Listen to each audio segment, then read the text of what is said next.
What's that deal, y'all? You already know. We never left, and somehow we back. Come on now.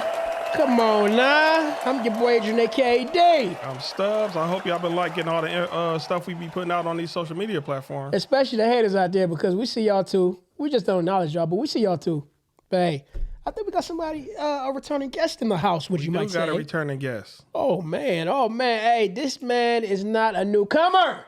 This man right here is known across several platforms, including TikTok, IG, and Facebook. He don't shy away from the people that he makes laugh, smile, giggle. Not at all, not at all. This man right here is famous in the city of Detroit. We want to welcome back to the show for the second time, Mr.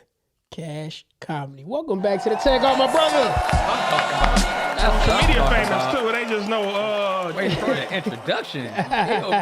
You know what I'm saying? I don't even think y'all left nothing out. You know what I'm saying? Even if y'all did, that was fire. What are your accolades? I know you got a lot out here. I mean, I got a little bit of this, a little bit of that. I ain't got much. I know you be on all the social media platform we're unaware of, or do you know them all? It's a couple y'all might not know about. Okay. You want to tell us off? He said, I don't want to.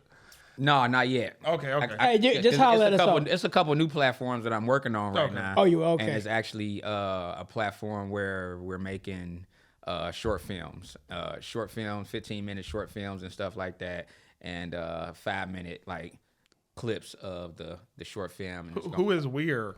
What's the conglomerate you working with? He'll tell you. Okay. Stay tuned. So you mean I don't really like.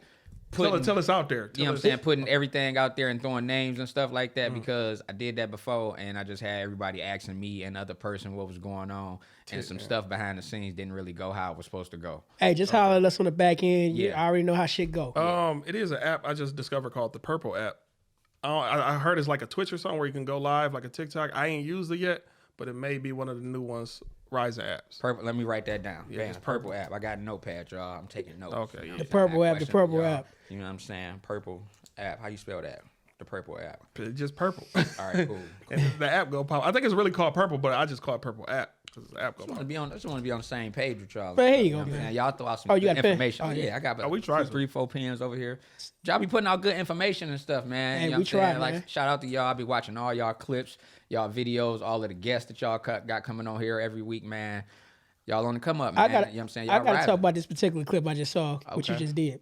This one dude was talking about, hey, man, I've been here for 45 years and I'm only 25. Now, look, he said he was only 29. He said he was only 26 now. Hey, you make that make sense. Look, It's like you make what, 13 cents less than me? I don't know what that man did, how he said that, you know what I'm saying, but that math wasn't mathing, bro. No, it wasn't math at all. As a matter of fact, I got a special button for his, huh? Something. Let's hear it. Something ain't right. It wasn't right. Something ain't right with that type of So math. you made that? No, it was. He clipped it. Shared it. I did a clip on it. It was something that was going on TikTok, and the guy actually said, "I've been in this prison 46 years, and I'm only 23." Make that make sense, nigga. You was And been I'm in like, wait a minute. Bam, like 46 years, I'm only 23. Like, bro, that's not possible. Some math ain't math. And even if you said you've been in this mud, 4 to 6 years, you know what I'm saying? You're only 20. It didn't come out like that. Only way for that to happen, he must have died and got reincarnated and came you know what back. I'm saying? It was clear. That's the only way. You clearly heard 46. You know what I'm saying? 46 years. And then, even if it was 4 to 6 years, if it's been 4, 5, or 6 years that you've been in jail and you only 23. So you can't say I've been in here 4 to 6 years. And not even counting the fact this nigga got a cell phone in the damn Yeah, he jail. was recording in the joint. Like, What's the movie with Dashiki? Because that same thing kind of happened. Well, the baby was 23, but the mother was like 21 or something. You talking about the daddy, Don't Be a Menace. Don't Be a Menace. Don't be a minute. Daddy. Yeah. Similar. He had to, tell his daddy the bedtime story and stuff. And But that was the joke. This dude was dead serious. yeah, he was drop dead serious. This dude was dead It's like serious. these people in the joint, man. They be having these cell phones, bro. It be so much shit going on in jail, man. Make life How? look easy. It's like they having a ball in there, bro. Man, they be having commissary out the ass, all that They shit. do Pause. cookups. Yeah. You know what I'm saying? They making hooch and all type of stuff. They making prison food outside in the real world now, charging like $70 for a prison pizza. Look, bro, that stuff don't look good to me. I'm not gonna sit here and say, oh, somebody. Look, I don't want to cook up. All right, I don't want to experience that. I had one of those one time. 3 bites to make you full. Man, anybody who say they had one, they seem like it's the best thing in the world. No, it's but not. You No, it's ain't not. got to tell me twice, bro. I don't ever want to be in a position where I have to eat that. Yes. Yeah, And they doing it on purpose. Here at the crib. You think it's an agenda to make jail seem cool for YNs to go in? Part of the pipeline. That's what I'm thinking. I mean, it's like the YNs, man. They're turning it into being cool. Like these dudes who going into jail, they so young. They don't care about nothing. They creating their own little community in the joint and making it fun, bro. So when you a 18-year-old hothead out here and everybody talking about free my man's this, and your man's then did everything wrong. Keep his ass where You he know what at. I'm saying? He gonna be there. So you think anything that you that whatever you was doing is not the wrong thing. So when they do get locked up, that's not like them being in trouble. Well, It's like a vacation for them, Can bro. I ask you a quick question? Sure. What's the age range from a YN? What's their age range? Is it like 13 to 17 for you or what? I don't have an age range for it. I just fall in line with what be going on social media with Okay. this stuff because it's bound to change, bro. Yeah, okay. You know what I'm saying? Some people about an call, OG? Do you I got was one? finna go there. Some people call me OG. I got people, little homeboys and stuff, and sometimes they be like, like, bro, don't unk me, bro. I'm 42, but I feel like unless you got physical kids in the world, some of that shit like I ain't don't unk me. Don't be on my social media talking about what up, unk. Man, they saying? did that to us a couple times on TikTok. And I'm like, bro, like, for serious? you trying to? They did that to us? Yeah, you remember back when we first made the TikTok and you had young dudes giving us tips. He said, "No problem, unks." I don't. He said that. I'm like, I bro, don't watch the don't do that. comments Don't do that. and at first, it was hitting me. I'm like, bro, this was in my 30s when people was trying to unk me. Like, nah, bro, don't do that. But then I realized I actually got some high school people following me, you know what I'm saying, that support everything I do. So I may be unked to them, you know what I'm saying, age-wise and stuff like that. But I gotta ask you this real quick. Speaking of YNs, what do you think about these YNs wearing skirts? Make that look trendy. ain't nothing cute about a man wearing any type of skirt. That's not. I don't care what it is. Like, Roddy Piper wore a skirt, and I didn't think it was cool. You know what He I'm called saying? it a kilt. Whatever they call it, bro. About It's, the same. it ain't pants. It ain't is wrapped around. That's bro. But That's that a breeze skirt. might feel good though. I'm joking. Knock yourself out. Knock yourself out. I could actually see you wearing one of them, bro. Oh. You know what I'm saying? And with your herbs and everything to a whole new lifestyle, bro. Hey, the herb. Do you get your positioning? The herb lifestyle different. That's your man's AD. You don't want to know what this man said the other night. Nope. Joking. Oh hell no! See, you started. You You said started. joking before he even said what started it it. was. 'Cause he know it Let's was hear it, joking. bro. You want to know what happened? Let's hear it. Okay, it was we was talking about something, and then I said, "Stubbs, why do you always do that when I mention this particular topic?" He said, "Man, I can't help it, man. You got to accept me the way I am, like a transsexual." It was a joke. Whoa, that's the best. That Why was the are you best. gay? You compare it to Everybody laughed though. Everybody. No, laughed. we didn't. No, y'all did laugh. Don't no, say we y'all didn't. didn't laugh, bro. No, we Y'all laughed, didn't. bro. No, we didn't. That We part, looked at you sideways. as Y'all fuck. all laughed, bro.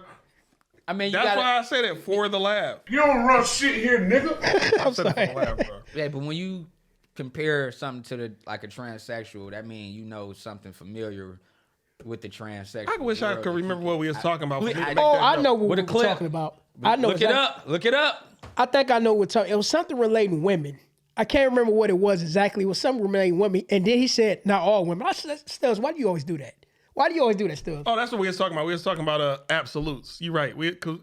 Because he said something, and I did say not all women, because I don't like to talk in absolutes. But you do it all the time I do it too. all the time, but I got to let people know it's more perspectives. So why does it And I have was to like, be accept- absolute when it comes he to said, that? bro, why do you got to do this? Why? I was like, bro, you got to accept me for who I am. Accept the But way. he does that when it comes to that all the time. I'm like, bro, you do. Why you do it only when it But it comes was to a that? perfect joke, though, because we got to accept them in this society. So, it was a perfect joke to me.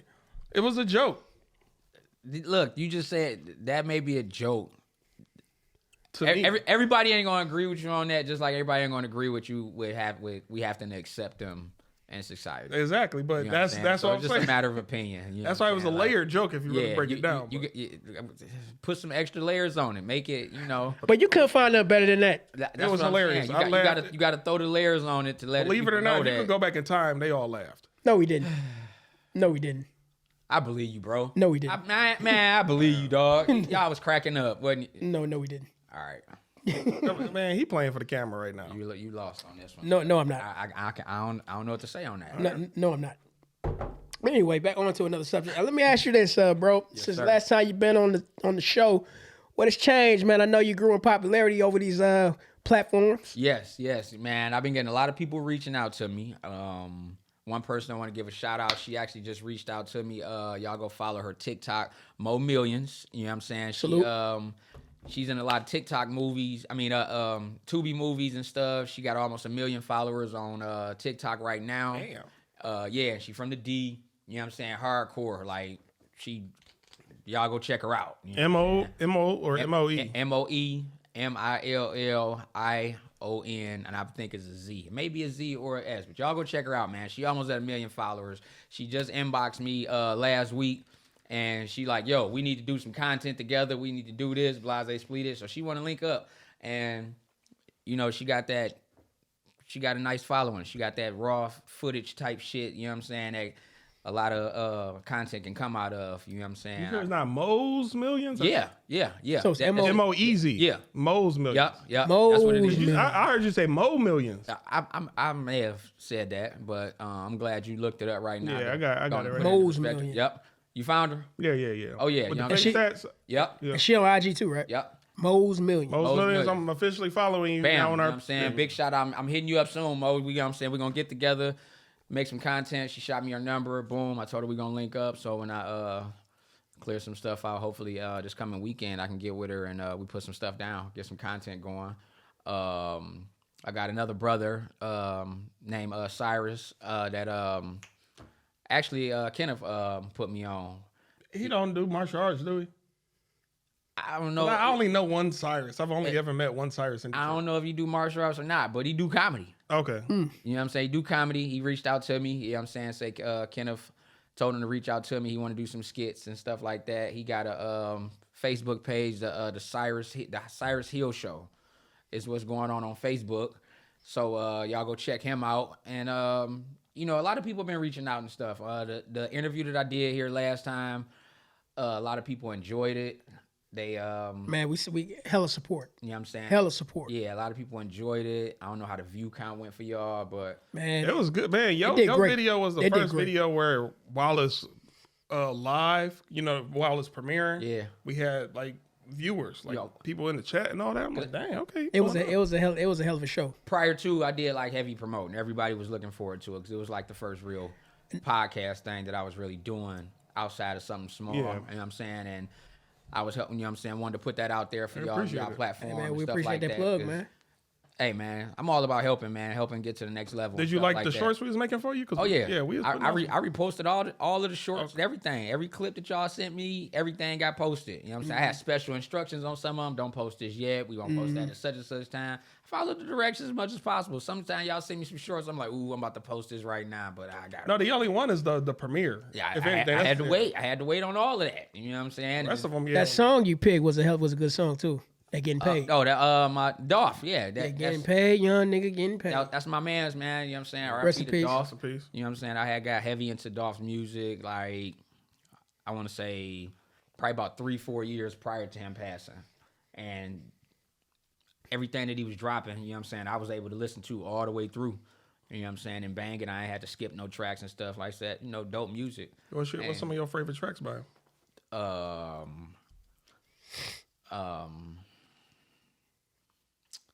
Cray Cray. It's a lot of them, man. It's a whole lot, 'cause I can put Dolph on and play for hours. Oh yeah. Yeah, I can just sit there and pray. You know, just let it play through. Now, I never really saying? went through his catalog or really gave him a chance as an artist. So what kind of messages do we put out? Is it all about motivation, how to get on, how to start getting, because I don't got. Yeah, it is. You know what I'm saying? Dolph is big on you know what I'm saying, helping everybody around him. He was- Oh yeah, You know for what I'm sure. saying? He wanted to put his people on first. He wanted his people to get on folks. He didn't really care about the spotlight and stuff like that. He really had to name himself because he did it all independent. That's why. Same thing with Nipsey Hussle. Yeah. So You know that's what I'm That's saying? why Yeah. with both of those artists, I don't understand why anybody would want to take him out of here. Because Young Dolph, what I see of him when I do my research, again, never into his music, into him as a person. Like, bro, you so giving. I don't want to have the money in my group of friends. I'm bringing my friends up. Yeah. So I'm like, well, He had like some of the most inspiring clips that's on YouTube, still in circulation today. You hear a lot of his voices on, like voiceover type videos and sounds and stuff like that. Like, he really, really didn't care about the fame and stuff like that.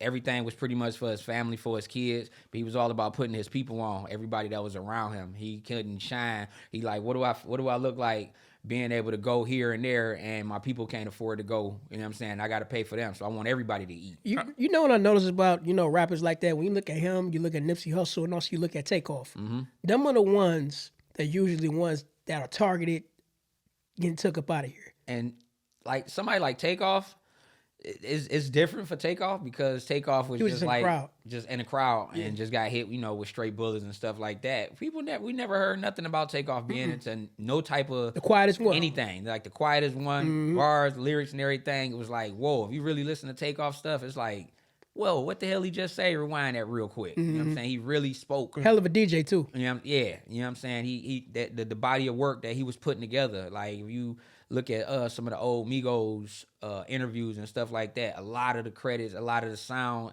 that whole sound that they had was Takeoff sound. And on top of that, he probably one of the, not the creator or the person who made it popular, of the word cap.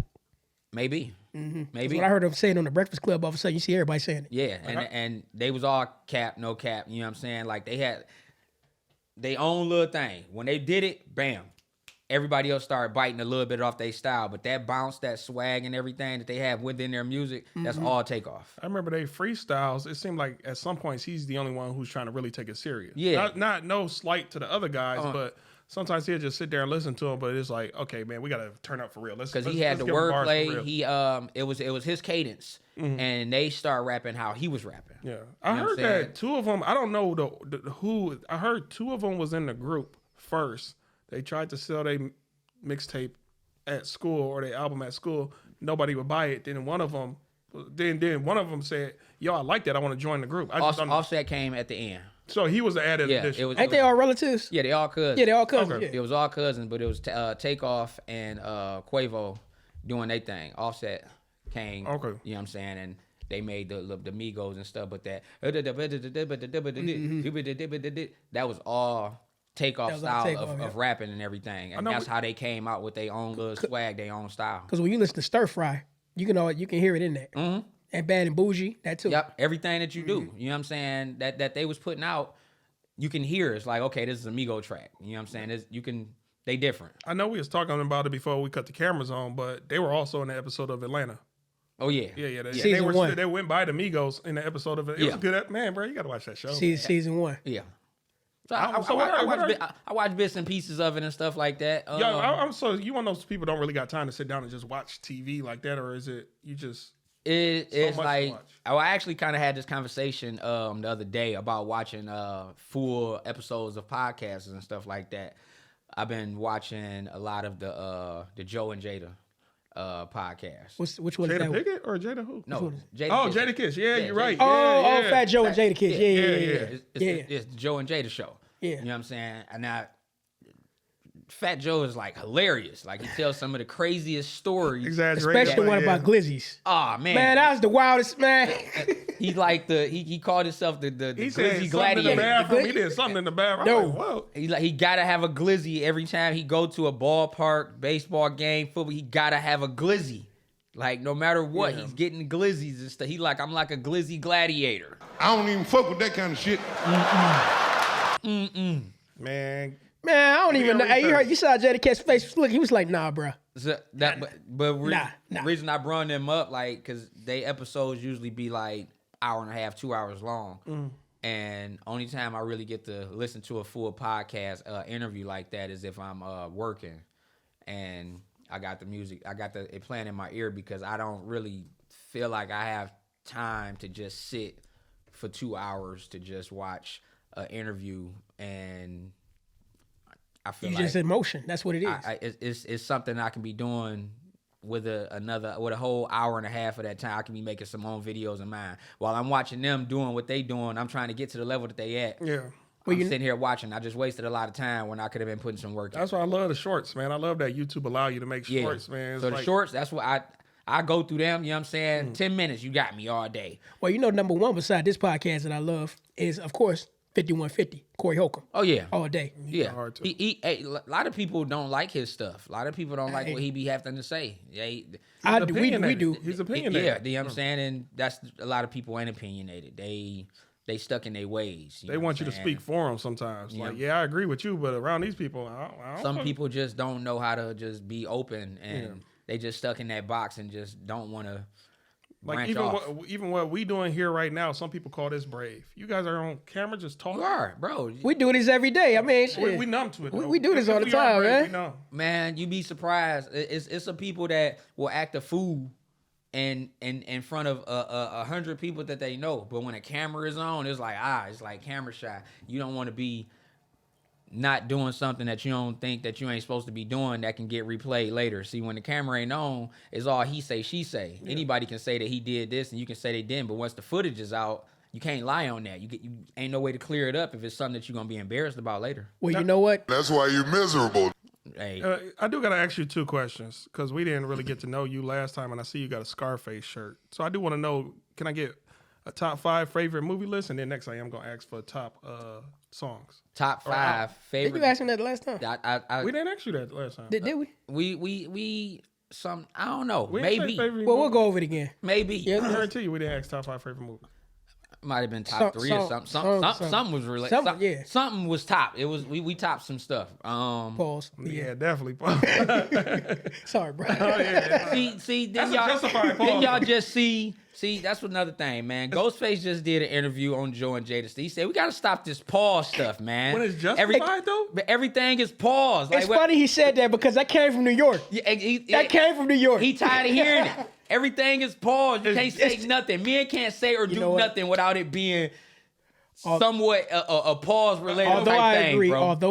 but it's too late. We all infatuated with Man, it now. The Boondocks took it to another level. Everything. I'm sorry, I but mean, I say don't overdo it, but like that one was definitely called. see, he even said that. I'm gonna say because even when you just say men can't do nothing, I'm like do nothing. Pause. I could have did it again. See, But I mean, we ain't, bro. We too messed up in the mind I now. just went through this on TikTok and I made a video a couple weeks ago when Breezy was here. What? Somebody made a post and said no man should be at the Breezy Bowl. No, that's a I little too disagree. far. Why? I disagree. That's a 'Cause little it's too women far. There. It's Like, women there. exactly. That's too bro. far right there. Yeah, I don't agree with that. 95% of the women in the city is at the Breezy Bowl. Why wouldn't I want to be there? Why not be there? I They mean, say like that's like it's like going to a club. You know, women gonna be there, so I'm gonna go there. You know, It's just because Chris Brown is Chris Brown. You know how he serenaded, you know what I'm saying? There's women on stage and but stuff you know, like that. that's and where how you want to be at, man. Shit. And I made him. I say so. Back in the day, I never recall my uncles and my daddy and granddads and nothing talking about. Oh, we can't go to Teddy Pendergrass. We can't go see the Isley Brothers. We can't go see these certain artists that was blowing the charts up because they sung. They would and take didn't rap. they would take their woman to go see it.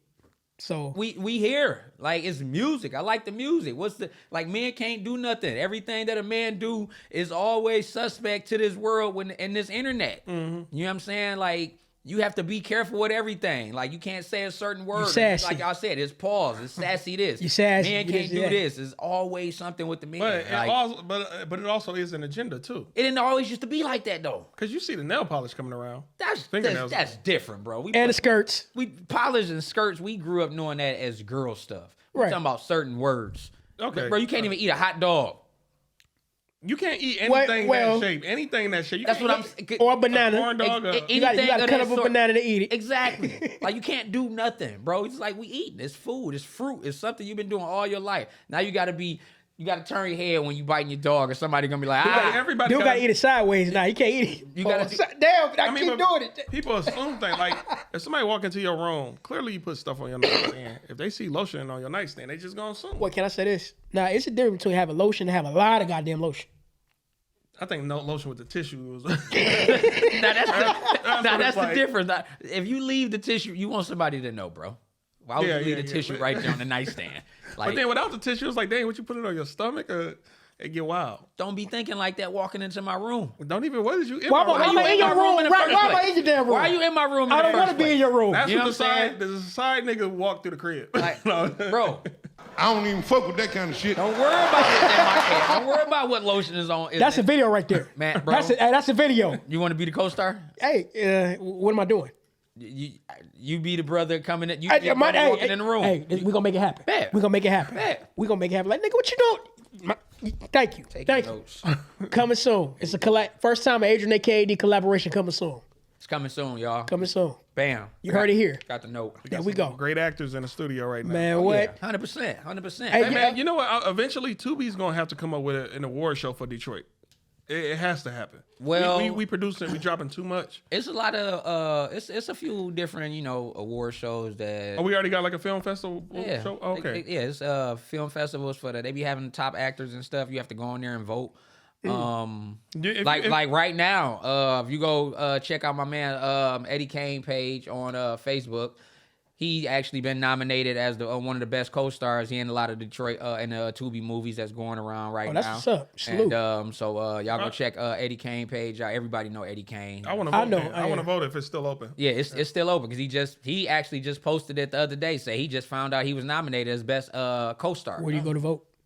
Was I gonna vote? No, where do you go to vote? Oh, it's a link on his page. It's Okay, Eddie Kane. Yeah, Eddie Kane. Y'all You know heard what I'm it. saying? Y'all go check it out Do on you know Facebook. who else might be nominated? Is this only for? It's for- once you click the link, his showing. thing gonna be on there, and it'll be the whole platform. You see all of the artists that's on there for top actor, top female actress, producers and stuff like that. Best co-star for this movie, best I drama, want and to all know that type of the stuff. company that's doing that. 'cause Yeah, I they do a lot definitely of wanna it'd be a lot of like a whole film festival award shows that like red carpet and everything that all a lot of the Tubi actors and stuff. Where me they and be my having bro, this at?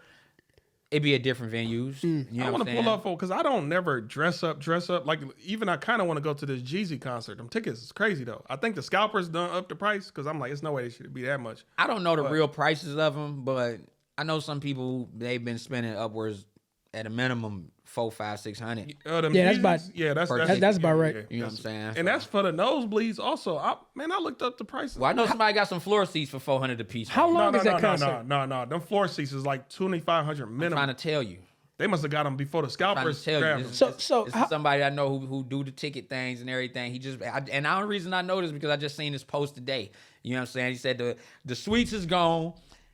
They got Floor seats, 2 for $800. The orchestra area though. Middle area, some shit was like 2,000-4,000. He had some 2 for $1,200. He be having like 3 different packages and stuff. How long is this concert? I mean, I don't know how probably it's got to be at least 2-3 hours. Because if I'm paying that type of damn money, it better be worth my while. You well, need well, the it gotta baddest be- girl on your team to pull up too, looking the coldest. If you thinking about orchestras and stuff like that, you know it's gonna be live Yeah, you music. gotta- You know what I'm saying? So Right. it ain't gonna be like just clicking stuff. And You no understand? And the DJ, beat it's- coming it's- on. So when the live orchestra is playing, they have a different intro, a longer drawn out intro and stuff before it actually get into the track and stuff like that. So the beat cadences is a little bit slower and faster in certain, you know what I'm saying, situations. of the Salute song. Jeezy. Like I'm about to get on baller status, so I can always start doing stuff I mean, like this. Jeezy always gonna be Jeezy. Everybody love Jeezy in Second Detroit, home. bro. Like, you know what I I'm just saying? saw a post today that said if you don't choose Jeezy over Gucci Man, you're not from Detroit. Some girl posted it. Like you only from Detroit. Well, if you choose Jeezy over- it depends on what hood you from. I know. That's why I was like, that's Now controversial. what hood you think will be Jeezy and what hood you think will be Gucci? Well, I'm out of that. It ain't about what hood I know. I just know a lot of my Joy Road people. Like I know a lot of folks in Joy Road. They love them some Gucci. Gucci is everything to them. Like you couldn't tell these muds nothing about Gucci and stuff like that. And I know these muds specifically in Joy Road area. Jeezy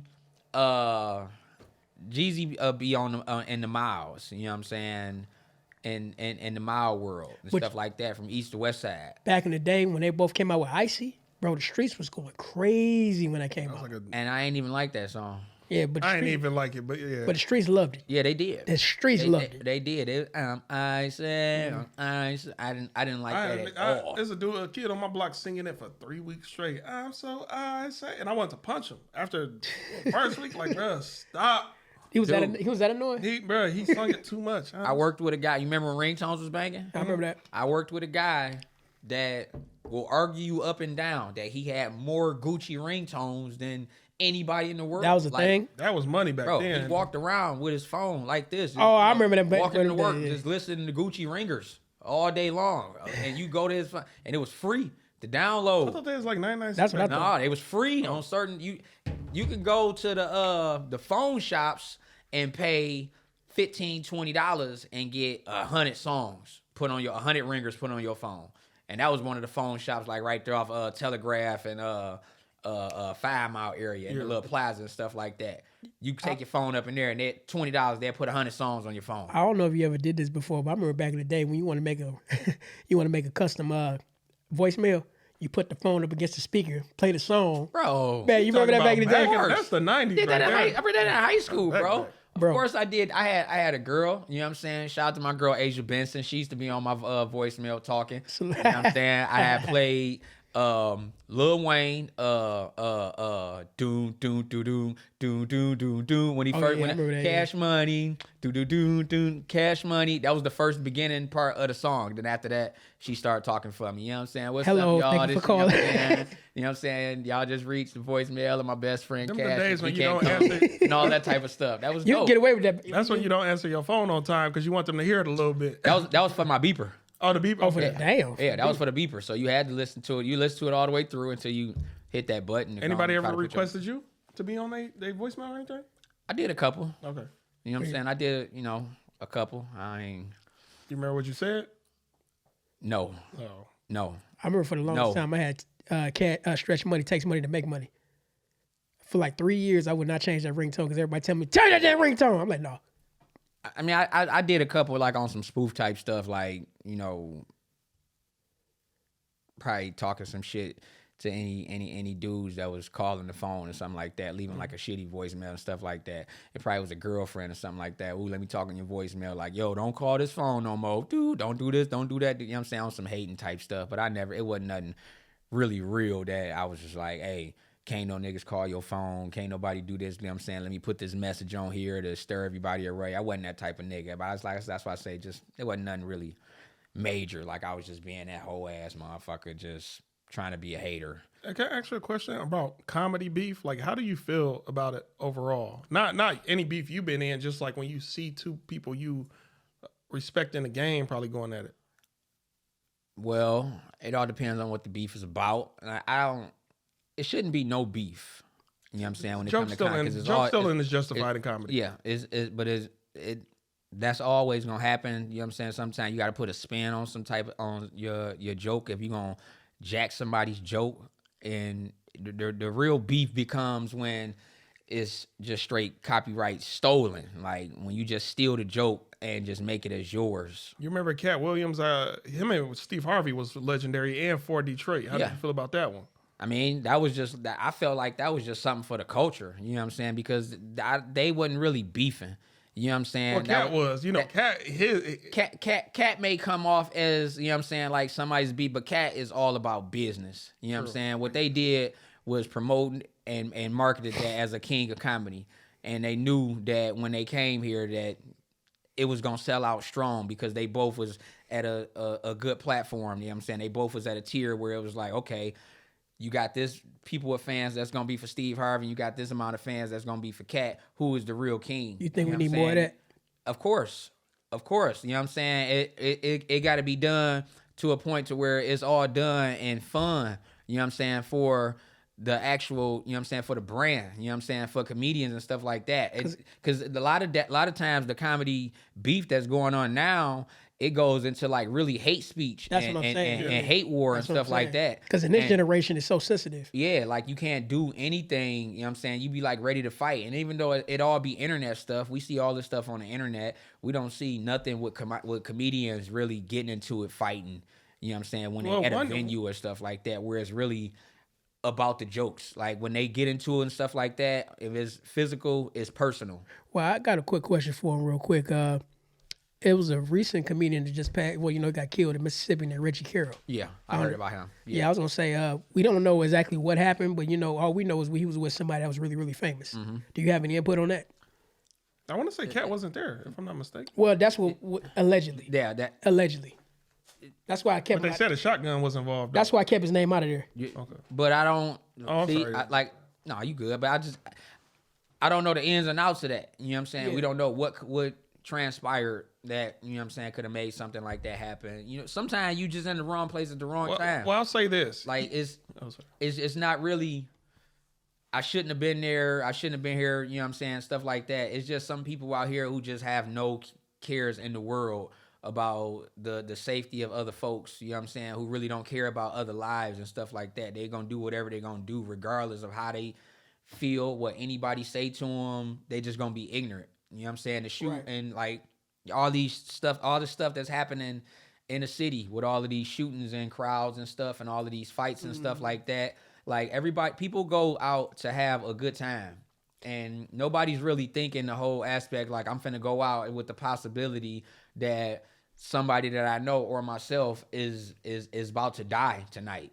Now, I don't know, it's always been violence in the city, of course, but when do you think it got more intensified, you know, as far as like, damn, I was going to go there, but I don't even want to feel like getting into it with nobody today? Well, there's so much stuff happening like that lately in the city, like pool parties. Y'all been seeing stabbings at pool parties. Anywhere you go, and that whole stabbing at the pool party, like that was all family. It was. You know what I'm saying? Like, I was watching videos and stuff like that, because usually after stuff like that happen and it goes viral on social media, I click on the people's pages. You know what I'm saying? I like to see what was posted prior to. You know what I'm saying? Something that led up to this.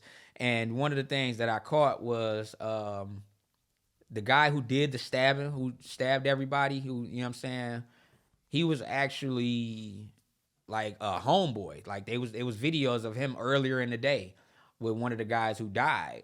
You know what I'm saying? He calling him out like, yo, Juan, blase, split this. You know what I'm saying? This is his mans and stuff like that. So they pre-gaming together. What did they say transpired that ultimately led him to do that? Do you recall? Just a bunch of he say, she say. It's auntie said something, and everything that, from what I know, that happened at the party, it was something that happened before the party happened and throughout the party. You know what I'm saying? So it's like old beef and auntie and stuff like that.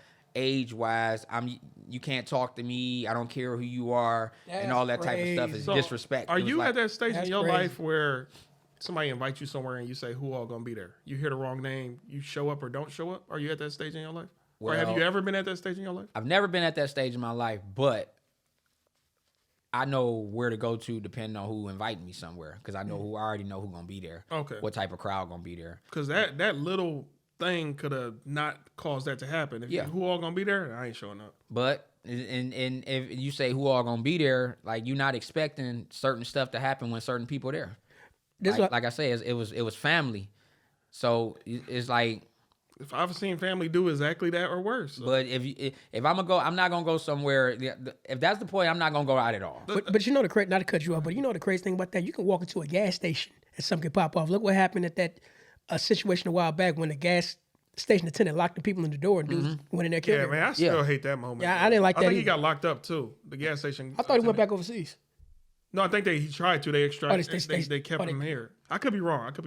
But I did want to say this about that comedian. But that's what I'm saying. When it comes to stuff like that, it's like, I'm not supposed to go get gas now. It happened again at a Family Dollar. I could have just been. They didn't have the two guys who walked in and the one who lost his life had nothing to do with the gas clerk arguing with this guy. He was just snapping in there. That's what I was like. So I can't go get gas. Yeah.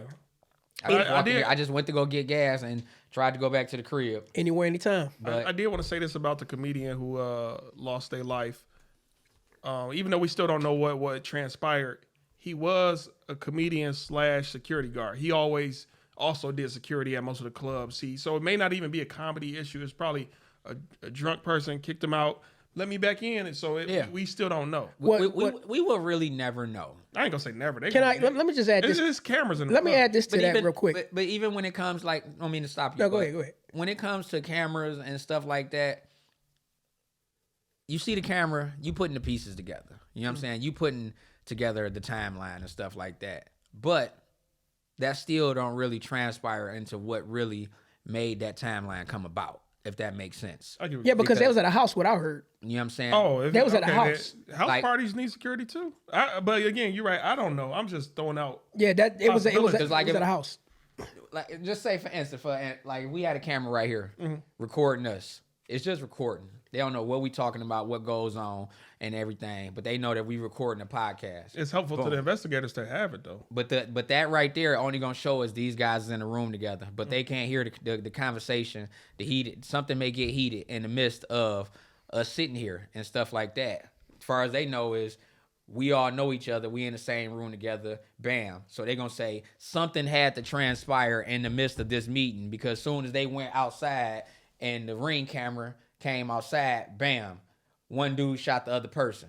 You know what I'm saying? They don't really know what was said between us, how we could have been sitting here trying to get through something that happened prior to. You know what I'm saying? All that they know is they was in a room together, and then we seen the neighbor's camera outside, and then we seen, boom, a body fall. And now we seeing it was Ring a gun. cameras throughout the neighborhood of somebody running. And now we getting all that. So that's all you got. That's your timeline right there. They were together. They knew each other. And this had to happen. But they don't really know what I me and get you what you're got saying. going on. You know what I'm saying? What happened yesterday prior to me having to even what's sit been here. boiling for You know months, what I'm saying? For us to even have this sit down Because they right look here. cool on camera. I don't know what happened. Yeah. So that's, You know what I'm saying? So I say we would never know. You know what I'm saying? Is the person who actually lose their lives in these situations is the one that know more than anybody. I do got somebody on the live saying they think alcohol always plays a role in what happens. Alcohol, drugs. Yeah. Sometimes a woman. Any type of intoxication, man. We get intoxicated. Everybody does. We take part in our intoxications and stuff for enjoyment. But the intoxication, liquor changes personality. What do you think? What do you think makes black men, specifically black men, argue and fight with each other more, women or alcohol? Both of y'all. Now, I wouldn't even say women. You know what I'm saying? I'll say alcohol. If them the only two options you get me, I'll say alcohol. You got a third one? I got a third one. I say alcohol in them two situations. What, gamble because, debts? So get that? because alcohol, that brings the woman into the situation. You know what I You know what think? I'm saying? You can be sitting there chilling and have your girl sitting there sober. Once you intoxicated and somebody walk in the door, you gonna think, bam, he just looked at your woman. Yeah, okay. You know what I'm saying? That's gonna transpire everything. So Wait, he half got the a people can't really. Well, hold on. understand Well, I gotta say this real quick. You know what I really think it is? Each other. Black men and each other. I'm gonna give you a good case and example. You remember that situation they had in the Eastern Market? When they was over that parking spot. It wasn't about no woman. It wasn't about no alcohol. You know what happened? You gonna let allegedly. You gonna let that man take your park spot like that? You got played in front of your homeboys. Now you feel like you got something to prove. That's pride. So that's pride. Now you feel like you got something to prove. Yeah. That's what I think it really is. Now all those factors come into play, what we just talked about, but really when you want to look at it, we are our own worst enemy. Yeah, because and he got off it with self-defense too. Yeah, he didn't yeah, brandish his thing first. We are I our own agree worst. with you on that. I can agree with And somebody else got killed just trying to break it up. Yeah, that That button wasn't made for him, but he was just there. it went through. Same thing that happened with Takeoff. So we are our own worst enemy. Yes, I mean, other vices can play a factor, but that, man. Look, like I say, that's why I never looked into the situation like when I'm invited by certain people, like asking who there if I'm gonna go. I'm gonna know if I'm gonna go by who invited me. You know what I'm saying? I got older crowd from the time I was younger. I've always hang with older people. You know what I'm saying? So the older people that I know for a fact, and ain't even gonna be no young people there. I know it's gonna be all fun and dancing and stuff like that. And half the time, people ain't even gonna be on their phones. facts. You know what I'm saying? And versus to if I'm going out somewhere with a crowd my age or younger, I know who the people who I'm gonna be with. I know they're not finna be in that type of stuff. So I don't really get invited to stuff like that, like outside of my comfort zone, because they're all my people that I actually deal with on a day-to-day, week-to-week, or however I deal with my people. It's all love and fun with everybody who gonna be there. You know what I'm Makes saying? sense. Certain people that got too old to be going through certain type of stuff, so they don't even invite certain type of people. Man, I can know A, B, and C. You know what I'm saying? But C may not get invited to certain parties because It's gonna be liquor there. they know that you know what I'm saying, they may act up. So even they still cool, but they just ain't invited to this party because it's gonna be at my house. I don't want this stuff going down at my house. I don't want.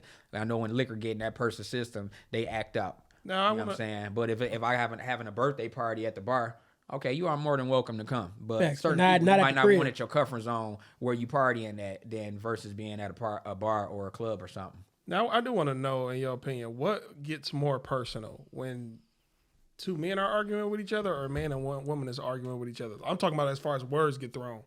What gets more personal?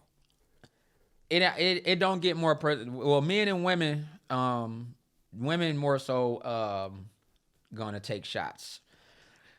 If you're arguing with your spouse, like when a boyfriend and girlfriend is arguing with each other, that's like dangerous territory. You know what I'm saying? Depending on how bad the argument is gonna go, because when you in a relationship, you know that your other person that you dating and stuff, they know some stuff about you that everybody else don't know.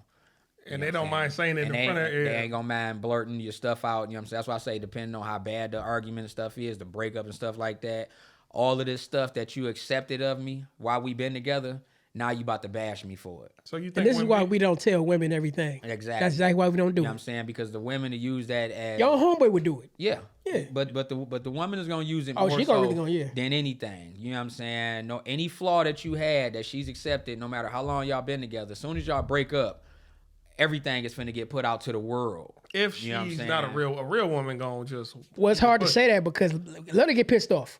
No, some women who will just keep it pushing. Like, okay, it's between Name us. one. Several of the women I've had in my life, they don't be. He was this, he was that. Not even once. No, to my knowledge, or so, I don't know. I'm not saying it happens all the time. Yeah, No, it's You not know all what the I'm time. saying? Thing, yeah. That's why I put on like the severity of the fight, the breakup and stuff like that, however it may go. Some breakups happen and people may not know nothing about it. So you're also saying that when men argue with each other, it's always a level of respect because they know. Like, even though I hate your guts, I'm still not gonna say these three things because it's an audience. Do you feel that? Any man that's arguing, like if it's just an argument, it's somebody that you would somewhat have some type of respect for, some type of trust. You know what I'm saying? It's like, bro, I feel disrespected. This is why the argument is happening. Why did you say that? You know, and that factor or stuff like that. Because what we arguing about was what. And you don't want to ruin no friendship. Yeah, over like bullshit. what we really arguing Yeah. about? Like, was it really that serious to where we get to this point? You know what I'm saying? Because some people tell me all type of stuff, but I ain't about to go back and just because I'm beefed out with you and just go on internet and blast you about all your personal stuff. That's weak. That's lame. But see, ain't no You know what I'm loyalty no more. I mean, you can't really entrust anybody with no type of secret. Are you able to tell when somebody's mad that it's not your fault? Like, oh, I'm your outlet. You dealing with some other shit for real. No. So you think when somebody just is mad at you or just cussing people out, they mad at that person? You can't never see that this might be some underlying other shit that's going on at home. Or? It all depends. Some people try to use that as an scapegoat, like it's some other stuff going on at home when it's just in your head, bro. But see, It's a even mentality. if it's going on in your house, you still gotta have some level of control over yourself too. Everybody ain't got that mentality though. But even though you absolutely right about that. But see, that's why we go back to what we say. You got to be careful who you can trust with your secret. Yeah, you know what I'm saying? You can't tell everybody everything. You know what I'm saying? Trust is big when it comes to, you know, certain people. You can't trust everybody. No, bro. you can't. You know what I'm saying? Why You may want to, even people that you've been knowing forever and stuff like that, certain 20, 30 years and stuff. It's still a fine line, bro, to where you just go, let me keep this to myself. You know what I'm saying? Even if I have known you 30 years and stuff, I can't tell you this, that, and the third because I'm not even supposed to know myself. Now, I do want to change topics for a little minute. I wanted to get back to comedy and movies. I want to talk about these remakes. You never did this top 5, but go ahead. Man, Go we're ahead, gonna go get to ahead, that, go man. ahead. Come on, now. Now, I want to get to comedy and movie. Why do you think it take them 20 years to come back out with a remake of a certain type of movie? It don't take them 20 years. Is there certain movies coming out now that's remakes and stuff? I feel like because a lot of producers and directors are like running out of ideas. I thought you was just gonna say because the graphics got better. Like, you know, Because like they just came out with the Happy Gilmore too. that was actually good. I didn't see it yet, so I can't really speak on it. That was actually a good remake. Some remakes that you see is like, bro, y'all should have really just left that alone. Like Coming to America. It's a lot of women actually like that. It's parts in Coming to America that I didn't like, but I liked the movie, but there was some stuff in the movie. It was like, nah, bro. Nah, y'all you ain't feeling that. Y'all shouldn't have did that. They tried to make that it too way. much of a musical to me. You know what I'm saying? Like the whole thing of how he found his son and stuff when just going to the basketball thing, just looking for him and stuff like that. Like that was just kind of like, come on now, bro. That's not really happening. It's like they made it too flop. Yeah, like that's not really happening like that. But the story of the son, they made it more comedic with the new one than they had to with the original one. Nah, I did love the cameos too. Like they had Rick Ross, other people in there. They didn't need that. They didn't need it, but still. That like stuff like that. Like they put that in there just for people to come watching it. You know what I'm saying? When they was good with Because the you remember cast that they had. Like the cast that they had was just a phenomenal cast. All of them was A-list actors and stuff like that. And it was an all-black cast. People didn't realize that Coming to America was an all-black cast, and except for the one guy. Louis Anderson. That was the only white Louis person in the whole cast of Coming to America. What did he play? I don't remember. He was the fry guy. the fry guy. You know what I'm saying? That's I'm when the washing big bucks lettuce. start coming in. He worked at damn, McDonald's. Louis Anderson, yeah. Yeah, Like, what- then I'll be on the fry. Yeah. Yeah. Technically, it was two. Technically, it was two more. We're not going to use any perfect character. That Mortimer you and... know what I'm saying? Oh yeah. No, you're right. Yeah. But far as they didn't have really lines. We were talking about throughout the I know, movie, I know. the They had a original cameo, stuff, though. and their cameos were from Trading Places. That's true. You know what I'm saying? So that was brought in from the other stuff. But from the actual crew and everything that was on there, it was all black Mortimer, cast we're and stuff. back. And What were you saying about his top five? Oh no, I just want to know your top 5 movies of all time. I really don't remember if you said it last time. I think I probably did, but Beverly Hills Cop was always number one. The first one, Yeah, Beverly Hills Cop. 'Cause Axel Foley. Yeah, definitely. I used to put that tape in. That and these particular movies, Beverly Hills Cop and The Last Dragon. I would put them tapes in and watch them. Niggas catching bullets with their teeth. When it got to the end, when the credits rolling, I didn't even stop the tape. I just hit rewind rewind it. and just sit there and rewind it to a certain part and then watch it over and over and over again. So those movies had an effect on you like that? Hell yeah. What was your other three? Big Shots. I think I did have this conversation. I with never y'all. heard of Big Big Shot. Shot. Is that the one with Johnny Five? No, No, Johnny- that's Short Circuit. Yeah, that's Short Circuit. Big Shots was with Darius McCrary, the Eddie Winslow. When Was he a Yeah, I kid know- driving that car? Yeah. I remember that It movie. was him and the little white boy. I was trying to find the name of that movie for the longest. It's Big Shots, bro. Big Shots. They was driving in that car. They was Yeah, I remember driving that. in the Yeah. stolen I Mercedes I remember Benz that. that they stole. That was in the 80s. Yeah, That was before Family Matters. Yeah, that's what I say. He was only like 10 or something. I remember in this that movie. Bruh. I love that movie. I love it too. That's why Man, I've never seen that movie. That's Yes. the only movie Write on your that list I down, ain't bro. seen. Write Big it down. Shots. That's actually Big Shots. Big Shots. That's actually in I my forgot the favorites name on of my that TV movie. right What's the now. plot of the movie? He was looking for his dad, wasn't he? No, well, Darius McCray, he was looking for his dad. Yeah. But it started off with the white boy that lived in the suburbs, and his father died. When his father died, he dipped off. Yeah, I never saw that. He dipped off and out of heartbreak and stuff, and rode to the city. When he rode to the city on his bike, he's supposed to go to school. He rode to the city. He get his bike stolen by a bunch of other little teenage kids out there and stuff like that. He ended up running to Darius McCrary. He telling him like, "Hey, bro, I can help you get your bike back. You know what I'm saying? I can help you get your watch back," because they stole his watch too. His watch was And they went to a watch that his daddy had gave to him. At a pawn shop. Yeah, so Yeah. they went to get the watch and everything from the pawn shop with cap guns and everything to get his daddy's watch back. The whole time. Wait, they stuck up the pawn shop? Is that Yeah, what they you stuck said? up the Oh, What pawn happened? No, they paid him the money. And he didn't want to give him the. He didn't want to give him the watch. Yeah, they went and got the money. Yeah. Because the dudes who jacked them, they took the watch to another dude, and the other dude took it to the pawn shop. So they went to the pawn shop to go buy it, go get the money, come back, pawn shop see that they got these two little kids got all this money, take the money. Y'all ain't give me no money. Damn. So Shit now, on your old man. yeah. Yeah. Yep.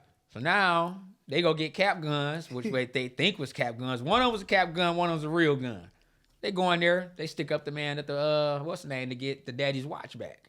Because it got took from them. So that meant a lot to him because his daddy had passed already.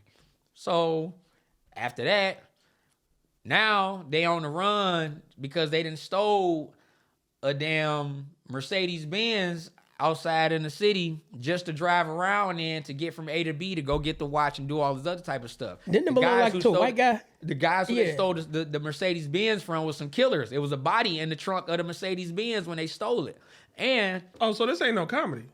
it's a comedy comedy and it's a is- comedy and drama at the same time. Okay. You know what I'm saying? Look, you're gonna see something when you go back and watch this movie. The guy that's in the trunk of the Mercedes Benz is Woody Harrelson.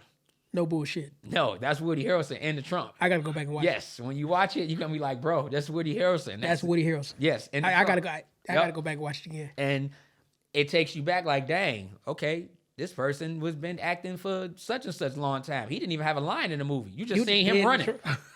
You just seen him running and everything. And next thing you know, boom, they open the trunk up, and the yellow coat that he had on was up under a damn sheet and stuff in the trunk. So you knew that was him. Wow. But then when the police found the body at the end of the movie, when they found it in the trunk and everything, they took the thing off and Woody Harrelson laying there, you know what I'm saying? Because, That's crazy. yeah, it's tripped out, bro. It's tripped out. It was a hell of a good movie. You know what I'm saying? Very And good that movie came out in like 86 or 87. Something like that.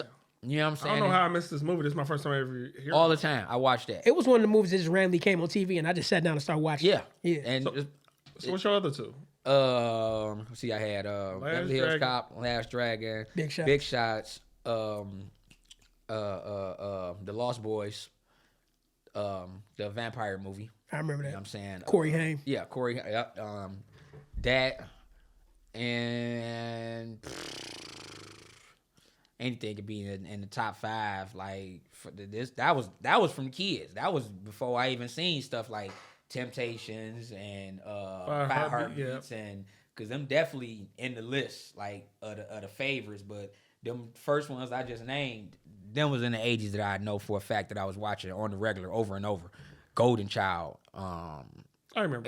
Anything with Eddie Murphy, I was into. I thought you were going to say the Goonies. Goonies is in there. Goonies. Goonies in there. You know what I'm saying? Chunk and hey, you guys. Like, that's one of my favorite Did you things. like that Eddie Murphy movie where Bowfinger? I found it. It had its moments. Yeah. Okay. Yeah. Yeah, It wasn't one of the, like, the best. Okay, he has a big catalog. Oh, yeah. What's his top 3 not the best movies? Not the best? Not the best. Shoot. Bowfinger is one of them. figured. It's one that just came, that was on Netflix a couple years ago. I forgot the name of it. He like an old man. He like a shit. What about the Is one it where he is Mr. Church? Yep. Mr. Church, I That's knew it. That Mr. Church. Because he had 1,000 words. He had the one where he is the alien in the head. I didn't like that one. I ain't like that either. What about the one he played that guru? Where he was on TV selling shit. Yeah, I can't remember the name. That was a good movie. I can't think of the name. Can't think of the name of that movie. He was like a TV salesman selling plants or some shit. I don't know what that is. I forgot. I don't know what that is. It was a good one though. Dang, Holy Man. It's called Holy Man. Yeah, That I ain't like that. Okay. I ain't like that. So he got more than 3 that you could kind of put towards the bottom. Okay. Oh yeah, it's a lot. Hey, you know one of the most He got a hell of a catalog. You know Nutty what I'm saying? Professor though is to me like probably his. I know a lot of people will say Life or other shit, but I'm like that Nutty Professor. Life is my daddy's one of my daddy's favorite movie. He watched that over and over. I can watch 48 Hours and another 48 Hours over and over. Mm-hmm. I love Trading Places. I I love Trading I Places. watch all of the Beverly Hills Cops. I love the Golden Child. You gotta say the first Coming to America. Like Coming to America. That's all. That's an all-time all-time. classic. You know what I'm saying? Harlem Nights. Harlem Nights. You know Yeah. what I'm saying? Like shooting that little like shit. all these movies that I'm naming right now, I can put them on and watch them Yeah, throughout the whole day, and then watch them again the next day. yeah. That's Like, I love probably them type of that's stuff. probably number 2 on my list. Harlem Nights. Harlem Nights. He said, "You about to be a rich nigga." My daddy used to have me imitating the little dude at the beginning of Harlem Nights when they was doing the dice game and shit like that. I used to do that as a kid. You know what I'm saying? Are you talking about? He said, "I got Mr. Raymond cigarettes." Yeah, you know what I'm saying? When he got to that part and the dude hate was little pissed, kids. So you know who- what I'm saying? I got No, it. he My was a daddy roots. was doing all of that type of stuff. He played a lot of shit. He played a lot of Yeah, shit. the old dude. Yeah. Yeah, you know what I'm saying? I get out of here before I kick your ass. I got another one too. I don't know yet. Shaking the dice and stuff. Baby need clothes. Wife needs shoes. You need some teeth. teeth. I bet not crap. You hear? I just bet not crap. So What about the Blues Brothers? I like the Blues Brothers. I didn't like the second one when they added the little kid and stuff. I kind of liked it that one. I ain't like that. I kind of did. Is there a movie you know all the words to? Yeah. Or a majority of the words? Yeah. Because I know for him it's Friday. I was just about to say that. Oh, day. Yeah, I know Friday word for. Let me tell you. So, the first time I got locked up, when I had to spend the weekend in jail, the cop wouldn't tell me what time it was. So, it's like when I got in there, I knew I got in there at 8 in the morning. It was on a Friday, too. And they like, you can't get out until you talk to a detective. And I took a nap. I'm in the cell by myself. I ain't even in the cell with a whole bunch of people. And I woke up throughout the day trying to find out what time it was. They like, well, the detectives are gone for the day. So I ain't get to talk to the detective. So after so long, I finally got somebody to tell me what time it was. Mm-hmm. From that point on, Friday was my favorite movie. Like, I can watch this over and over and over again. I do this movie word for word, and I pretty much knew how long it was. Instant classic. You know what I'm saying? About an hour and a minute and stuff like that. In my cell, pacing back and forth, I probably recited Friday from beginning to end to keep track of the time myself. I thought you was crazy, bro. I was in there by myself. Oh, I was in the cell by myself. Like, I ain't had nobody else in the cell with me. So I would just be pacing, doing push-ups and stuff like that to make myself tired and stuff to go to sleep. Right. But throughout the time when I just couldn't go to sleep, I recited the Friday movie, and I knew that was about an hour and 30 minutes that just went past in the time-wise. Credit too. You know what I'm saying? So that's why I knew that word for word. And I'm like, hour and a half, boom. Because I was going to say, being in that position, that kind of kept your spirits up too. Just thinking of that movie, reciting them lines, and you know what I mean, kept your spirits up.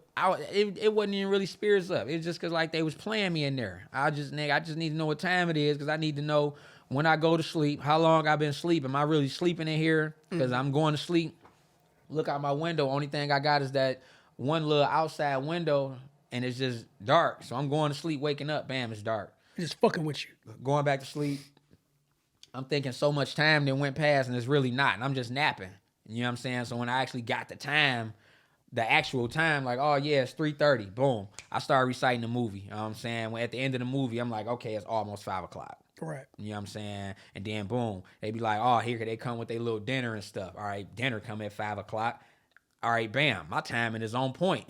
You know what I'm saying? Once I do this and I do some workout, I'm trying to just get this stuff over with just so I can go see the damn judge to get let out on a damn personal bond. And that's how it ended up happening. But certain movies, Friday was one of the ones that I knew word for word. And it was a little comedy stuff and stuff like that. So now, do you have a favorite scene? A favorite scene from Friday? Yeah. One of the favorite scenes is when Pops called Craig in the bathroom.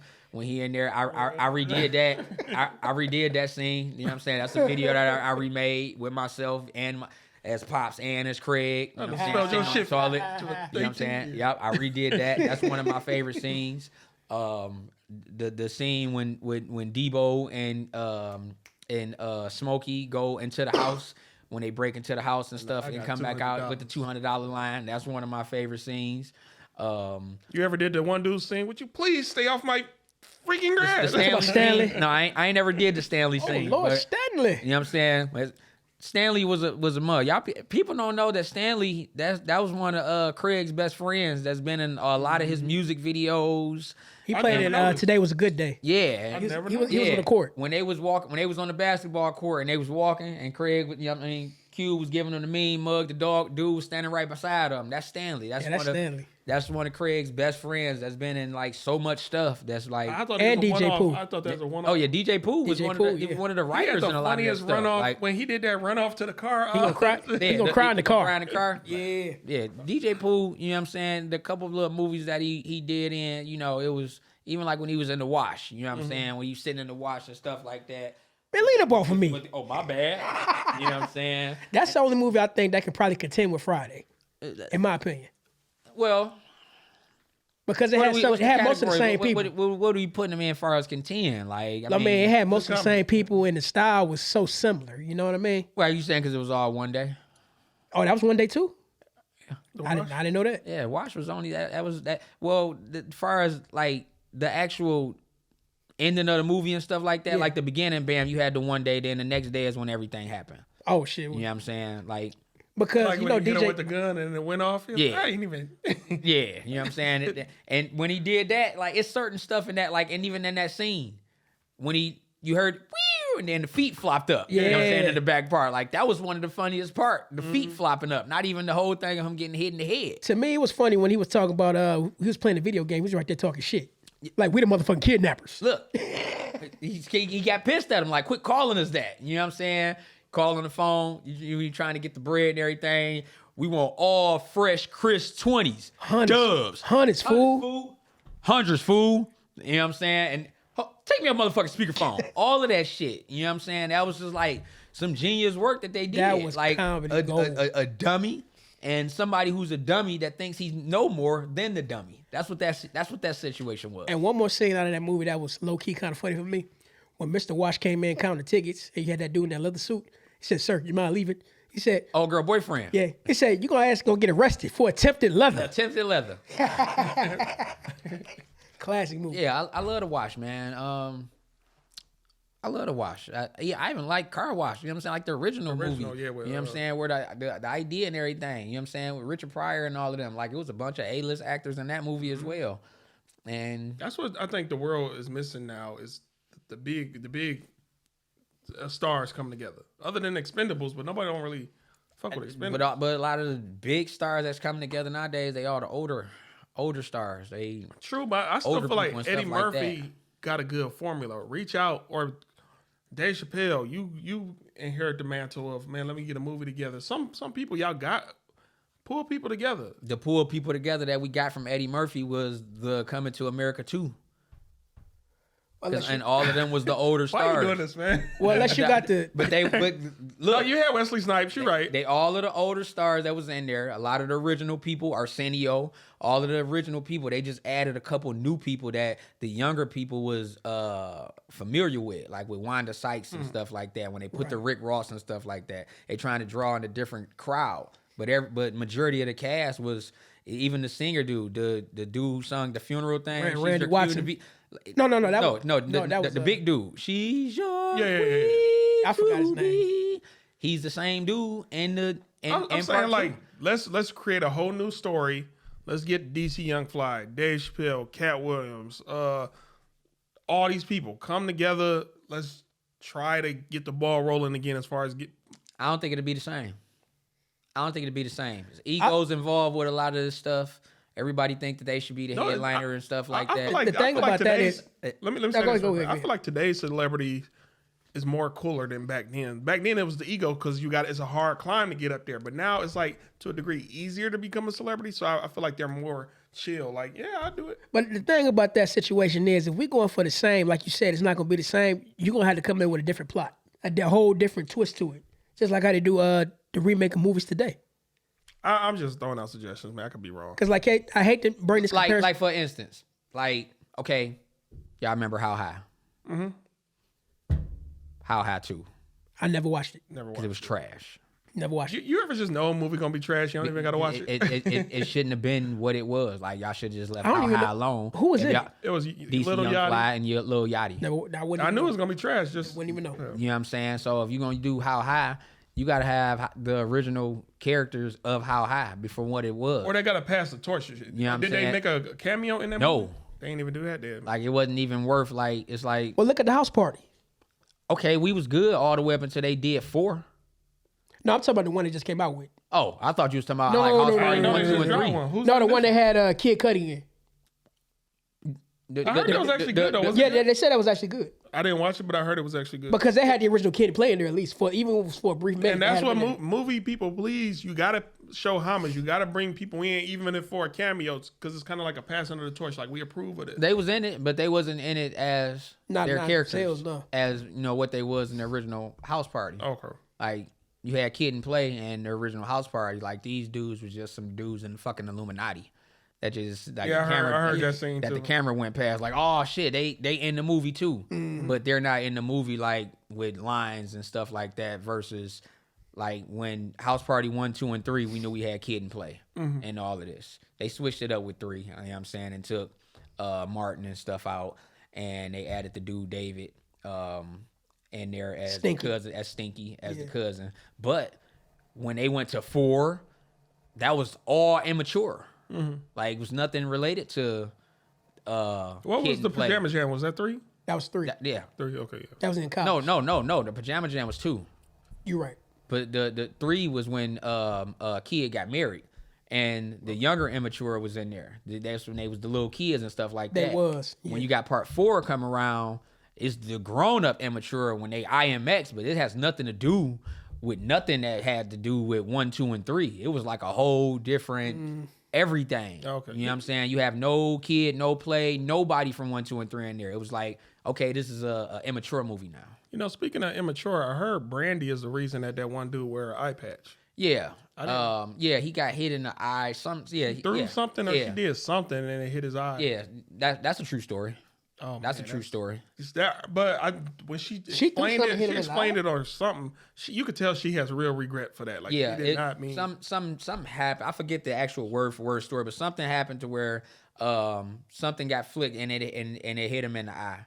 And that's when he started wearing the patch. Back in the day when we knew nothing about, when there wasn't no internet for anybody to tell us this type of stuff, we just thought that this dude had on the eye as an eye patch, like how Yeah, I thought it was like a a design. badge, like yeah. how like Left Eye wore the condom over her glasses and stuff like that. Right.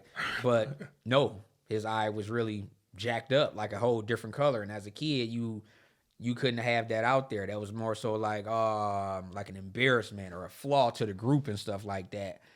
Putting them out there, so we gonna put the patch on there, and now everybody gonna start wearing. That's the patch. wild behavior because Brandy known for We causing turned a lot into of a action. fashion statement. You could tell she regretted it though. Yeah. Yeah, it was nothing done on purpose. Yeah, it was like, It was an accident. yeah, it was definitely it was just accident. definitely an accident thing. But we thought this dude was just wearing a patch on his jaw. Just That's to what be I cool. thought. Yeah, I thought Yeah, that's what I thought. Fashion. Yeah, I thought it was But- like a 90s type of thing. No, his eyes is like 2 different colors, like one like blue, one brown type stuff. You know what I'm saying? Sheesh. But as a kid growing up in them times and stuff like that, you'd got talked about rather than anybody thinking it was cool. Like, you know, Slick Rick wore the eye patch too. Yeah, So, yeah. you know, same thing. So it's like, okay, he wearing an eye patch is a music thing. It's something Right. that's fly in the game. I'm gonna do that too. I'm gonna go get me an eye patch, like when Nelly put a Band-Aid on his cheek. Mm-hmm. He ain't had no scars. It was just that was just his thing. And Left Eye had the football stuff right here. The break, Yeah. I think. You know what I'm saying? She had the football stuff, but then, like I say, she had the condom over the eye. And I don't stuff remember like that. no condom over She her did have a eye. condom. That's what started the Left Eye thing on the did. on the TLC tip. That Crazy was Sexy that Cool. again. on the 'Cause C- if I- on the CD covers and stuff like that. It was the condom over the one lens You remember of the that? glasses. Oh yeah, I'm thinking of a used condom. No, like, no, I'm no, thinking it of was a the condom wrapper. pack. Now that No, is right. I it was do, a pack. I do No, remember it that. I was remember just that. a regular pack, like It was any a That's pack color, actually kind of. like any color, and it was over the left eye. I Yeah. would have met her back then. I'd be like, oh, she wild. You know what's so crazy about that genre of music? It's like that music was timeless back in the day. That's man, that music. I listen to all that stuff still today, man. Like the swag, the jacks, like New Jack Rumble, Swing and all yeah, that. like all of that stuff, man. You can't get that type of music no more. Bro, I was listening to Naughty by Nature in the gym. You down with OPP. That song to this day will still Yep. bring people to the dance floor. You know, Every I time. realized me and him, we've been going clubbing a lot lately. They play this new shit. It's people on the dance floor. But once they start playing that old shit, whether it's the older rap or the R&B. or the hustle music, that's when people start dancing. Because it was dance music. Like we had no choice but to dance when we went out back then. We wasn't in the cell phones and stuff Yeah. like that. Even if you did have a cell phone, it was nothing to sit there and look to because the only thing you had on your screen was the number pad. I mean, you got a few songs now where people would That's dance, it. but That's all you had. You open your screen, boom, you got this one little Bruh, thing. All you got is a number. That's You all brought got, in the number bro. pad. That's it. you got to hit the number 2 5 times just to get the letter B. or Yeah, something. like it. Like it Texting was annoying as fuck. was that T9 texting? Mm-hmm. Like that was terrible. Man, You hit certain numbers. I was like, fast at that shit. Girls Do, used do, to, do, like, do, girls do. used to hate me. I was the quick. 5 3 times to get to the L, Man. you Or know the what I'm W saying? or the Boom, Y, boom, boom, something. and all that. Space. Like, and the buttons was this big. Yeah.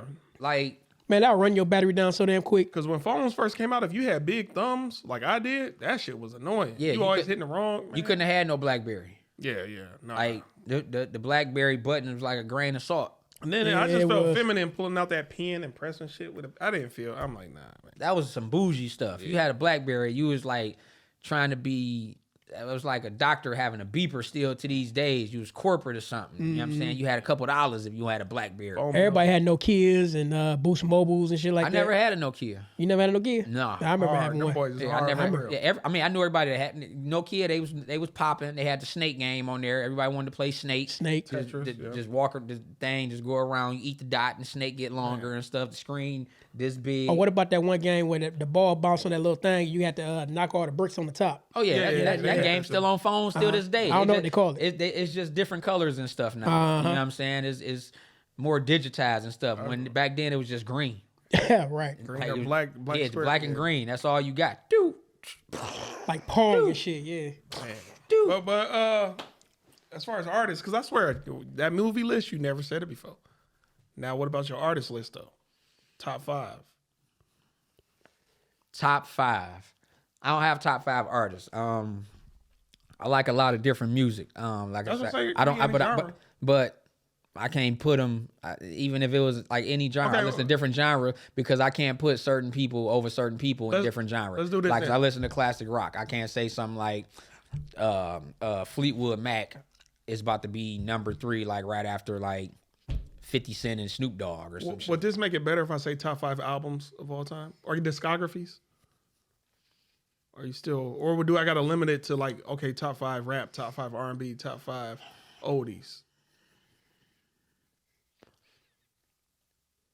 That's gonna be hard because that's a lot of music, bro. It is. Well, could we narrow it down? That's a lot of music, and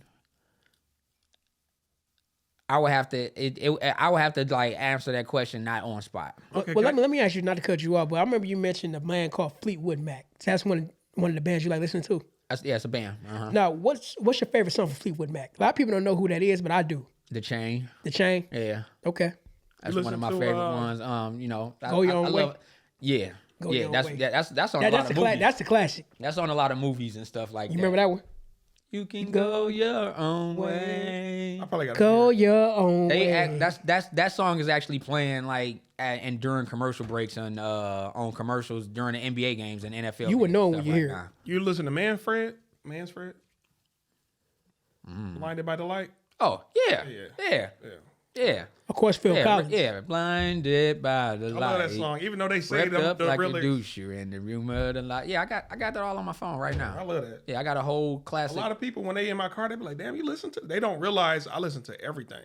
And how I got into the classic 70s and stuff like that is when I was 18 and I moved to Tennessee with my dad, and I worked at a mechanic shop. And my boss at the mechanic shop, it was like a family-owned mechanic shop, not like a Midas or nothing. It was called Brentwood Tire, and he was that was his only type of music that he listened to. We couldn't change the radio station or nothing in the shop. So if you change the radio station, he get pissed, you know what I'm saying, and get the throwing shit. So that's the only type of music that I was having to listen to from 8 to 6 every day. 70s rock. 70s classic rock. And I find myself up under cars, pulling engines and stuff like that, singing these songs. And then as I got older, and a lot of artists these days, like a lot of bad boy music, a lot of Jermaine Dupri music and stuff like that, all of this stuff is sampled from these 70s classic rock artists and stuff. That's how that they people true. may not even know about. A lot of Biggie music, you know what I'm saying, got 70 samples. It's stuff that you hear that can be your favorite rap song, and then hear that 70s, you be like, whoa, damn, they got that from there, and you thinking the rap song that you heard was all original. And You know, it was an original Biggie Smalls, a white boy. He was a rapper named Biggie Smalls. That's why the Biggie, I thought he got it from the movie. no, possibly the movie too, but there was a white boy who was a rapper named Biggie Smalls, so that's why he had to change his name to the Notorious B.I.G. yeah. Then on top of that, they were Because it was a movie with John Amos. One of the characters' name was Biggie Smalls. that too. Yeah.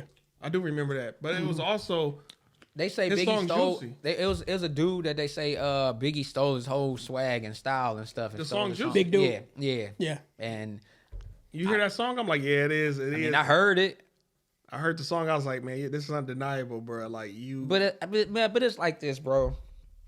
When you listen to Biggie music, man, and listen to some of the stuff he say, it's like, bro, you can't steal this. you can't steal the Like this something that came off the head. Like talking about this is off the dome type lyrics. Like He was this a great freestyler. Like this was like some shit. You be like, whoa, like this ain't nothing. The way his cadence, the way his wordplay was, can't nobody do it like Biggie did it. Like that's the way it was. So it's like I can't see Biggie with the lyric sheet like this trying to rap his style with somebody else's song and made it to what it was. But that's why you can't blame him, because he just probably got booked for a session, walked in, puffy, like, rap over this.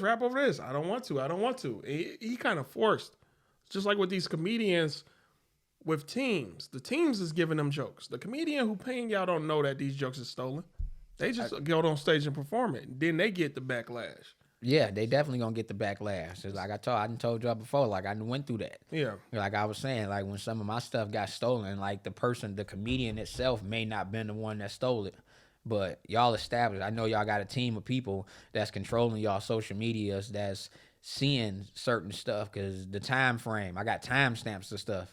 Like it's no way that this idea, all of these ideas for this video just came in your head, then all of this stuff was in my head just a week ago. Mm-hmm. How I put this stuff together, this is all natural stuff that I put together, and then over from in a 7 to 10 day spans, you have the exact same idea. Like my idea didn't come from seeing something on social media and I said, okay, I'm gonna make a video off this. This is something like I would just be sitting at the crib trying to think of ideas and stuff that can be relatable to people that I would think is funny. So I put my work into this, and then when I see an established person with the same exact everything that I did, same sounds and everything 10 days later, and they're getting like, oh, you the funniest, and stuff like that. It's like, well, damn, bro. Like, I know somebody in your camp seen my video, because that particular video went viral.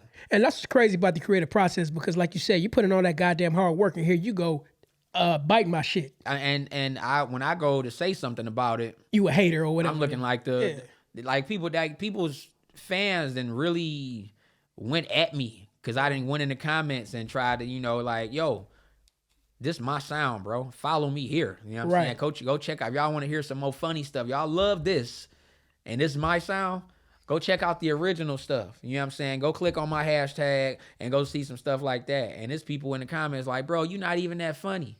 Why you hating? Like, how am I not that funny? If I wasn't that funny, then my sound wouldn't be on y'all favorite comedian's video right now. Yeah, because the following always going to follow the herd. You going to follow, you know what I'm saying, your people. You think that whatever he did is original because you know nothing about me. Right. So I look like the little dude trying to come up and, oh, you a hater. You ain't even that funny. You ain't this. You ain't that. But I'm sure you have had a few people like, fuck it, I will just check you out. And then they probably got swayed. Like, damn, you really did do it. Have you ever had that? No. Somebody come back? Oh, damn. Never. Well, let me ask you this when it comes to that. What do you think is the best way for somebody to protect themselves, if you can, against stuff like that? Or just nothing you really can do about it? Well, with the way social media is that's, you know how, like, music get leaked. There's no way of stopping it. It's really, you can try as much as you can. These rap music, this rap artists and stuff, when they transferring music from email to email to email, and certain music get leaked, and when we hear such and such dropped a new album and the whole album is leaked and stuff like that, they don't be wanting that to happen. Like, they try their best. These people were billion-dollar companies with these record labels.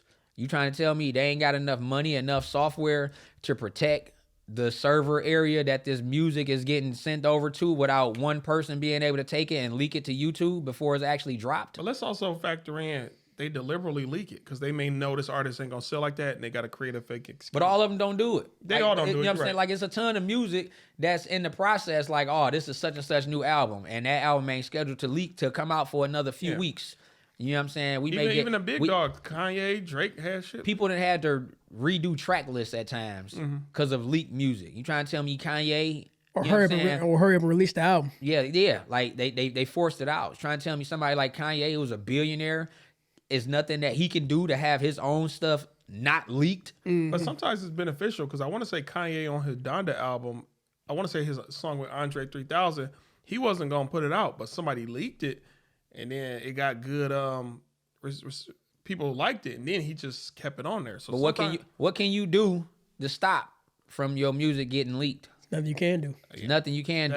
Nothing ain't written yet. Yeah. And that's when I goes into when it comes to some of the comedy stuff. You know what I'm saying? As much as I would want to stop You got all of this timestamps. I stuff. feel like comedy is different though. I mean, you can't stop that, but your timestamps What about the sound bites? help your case. But the soundbite gonna help my case. But if I ain't got the people to listen to it, That's true. You know, people are biased when Now- it comes to their favorites and they stuff like that. They don't want to hear nothing else. I wish there was a way you could copyright or copyright all your footage. So then whenever somebody do use your stuff, hey, you getting paid regardless. Because a lot of celebrities, they know how to do the paperwork. They're like, I don't care who uses my stuff. I'm going to get paid. You get paid, I get paid. That's once you establish. Yeah. Somebody like me, I want to get paid off everything that I do. But somebody who got a bigger platform, it's easier for them to do it because they're already getting paid. You know what I'm saying? Monetize They, everywhere. everything is already monetized. And that's the main thing. What you said, they got a bigger platform. That means they possibly got sponsorships and the machine backing them too. Yeah, everything. That's why I brung in the whole record label thing when I said the music. Like it's a whole machine behind this stuff that's making stuff happen. And when back in the day when they made music, when they didn't want it wasn't no send me the music in the email. They had to fly to the state to go and record in the studio with people. Now you record right now, you email it to somebody, bam, they email it back. That original copy is still over in this email. Somebody heard the original copy that you sent the first email. You sent it back, but the original is still there. So that original copy, damn near 9 times out of 10, gonna get played somewhere. Oh, this the track that me and such got going on, and we about to do this, we about to do that. Ain't nobody even supposed to hear this track. You know the one track that's really hard to find now I think about it? You know that when J. Cole and Kendrick Lamar came out with that one song? I think it's called Forbidden Fruit. I've heard of it. Yeah. We heard the copy of it, but we never heard the original. And I wonder, how is that? Because of stuff like this. We can be in a room listening to an album together, album release party, and stuff that ain't out yet. All you gotta do is hit record on your phone. Because the original never been leaked before. You can have it record on your phone. You know what I'm saying? I can be sitting here making a video of everything in the room. You know what I'm saying? And every time they do some stuff like that, the people say, oh, no phones, no this, no that. But just because you say no phones, okay, I'm finna hit record and then put my phone in my pocket. Just like Ali Sadiq. You remember we went to a show? Yeah. Same thing. You know what I'm saying? Can I ask you a question? It's kind of off topic. The Wayans brothers, or the whole Wayans family, what was their top 3 best projects in your opinion? Even if you want to classify Living Color as just I was just gonna say, first and foremost in Living Color. Like that, they put people on. Yeah. Like we that are stars today. Yeah, Look at we Jim look for Carrey. Jim Carrey, you know what I'm saying? Tommy Davidson. Jamie Foxx. You know what I'm saying? All of them. You know what I'm saying? Even Was Lisa Perez on there? No, you were, even J-Lo. J-Lo, it was J-Lo. J-Lo was one of the damn the dancers, the girls who used to dance at the beginning of the show. I think was one of Rosa Perez was Soul Train, I think. Oh yeah. You know what I'm saying? But man, they put people on and careers took off. Like the whole Wayans thing and stuff like that. All of the Wayans made money. All of them. And still making money. Yes, still to this day. So What was your second one beside that? I'm Gonna Get You, Sucker. Classic.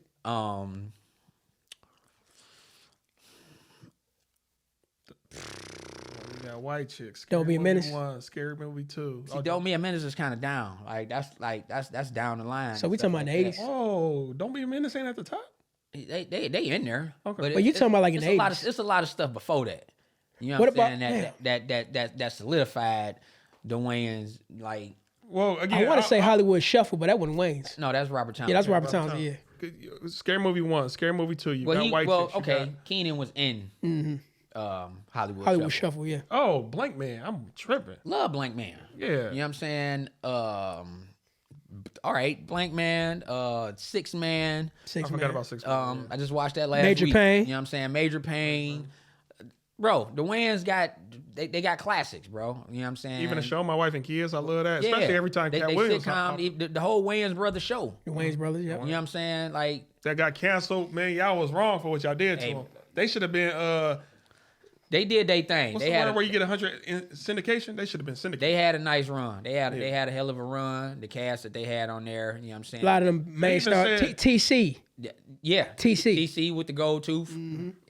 Even like before that, they say that Pops, they didn't even want him. The producers didn't even really want him. They say in he the was too show. country. They Yeah. fought for him. They You know fought what I'm for saying? him. So they fought for him. It was like either he- Pop's gonna be But with that's us, how you or know, like, they is it like- ain't gonna be no show. But he made it even more funny. Yeah, he did. Yeah. That's how you know they real people. Because some people, just to be part of the machine, you don't want them? Okay, fuck them. But you got they fought for him, man. because they fought for him because they knew what they knew the product that they had. They knew it was funny. And the reason, like the product what they had, when I watch interviews with them, like how they used to always present work to Keenan. And Keenan would be like, no, it's not it yet. It's not it. And you thinking when they presented to Keenan, because Keenan is the man that's about to put everything out. You know what I'm saying? This is the machine right Wait, here. who's presenting? His brothers or the? Everybody go to Keenan. Everybody go to Keenan. Everybody go to Keenan. Keenan is the head honcho when it comes to all of that, as far as the producing, making the movies, and all that type of stuff. So when the younger brothers, you know what I'm saying, Sean and Marlon, when they start writing their own stuff, they would take it to him before anything even get done. Like, we present it to Keenan, and then Keenan to let them know, like, nah, that ain't it. It's still missing something. It's still missing something. Certain movies that they had got shelved for years until like Marlon had stuff that he wanted that they wrote, and it got shelved. You know what I'm saying? Keenan would tell them that it ain't ready yet. Marlon goes off and does other stuff, like when he was in the basketball movie. 6 Man. No. Oh, you talking about Above the Rim? Above the Rim, yeah. Stuff like that. It helped, you know what I'm saying, put an acting curve on the stuff. He came back, redid some stuff after he learned stuff from doing Above the Rim. Threw some stuff in there, you know what I'm saying, and represented it to Keenan. What did you think hear of about the Haunted story? Mansion? Huh? What did you think of his Haunted House? Marlon's Haunted House. I didn't really care for it. Okay. Did you hear the story about how they came up with Don't Be a Menace? Yeah. Yeah. What's the story? I don't know. The story was they originally shot that movie with another director, but he didn't understand comedy. So what happened was You don't understand comedy, you the director, weak ass nigga. you got some directors out there that don't understand comedy. So what he did Some was, people just drama made, or you know what I'm saying, just full action and stuff like that. Oh, I'm They a can't- comedy world. and then Keenan Ivory said, "Look, I can fix it. Just give me $1 million in 3 weeks." So when the machine gave him the money, he told Marlon and Sean, "Okay, you fucked this movie up. Now you got to rewrite it." Yeah. Came back with the script. Okay, rewrite it again.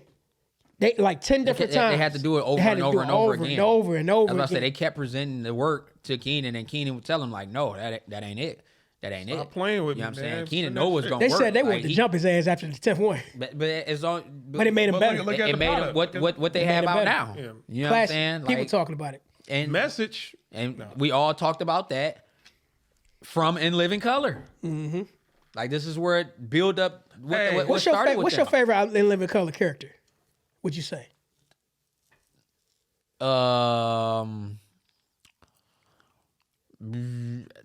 The fireman.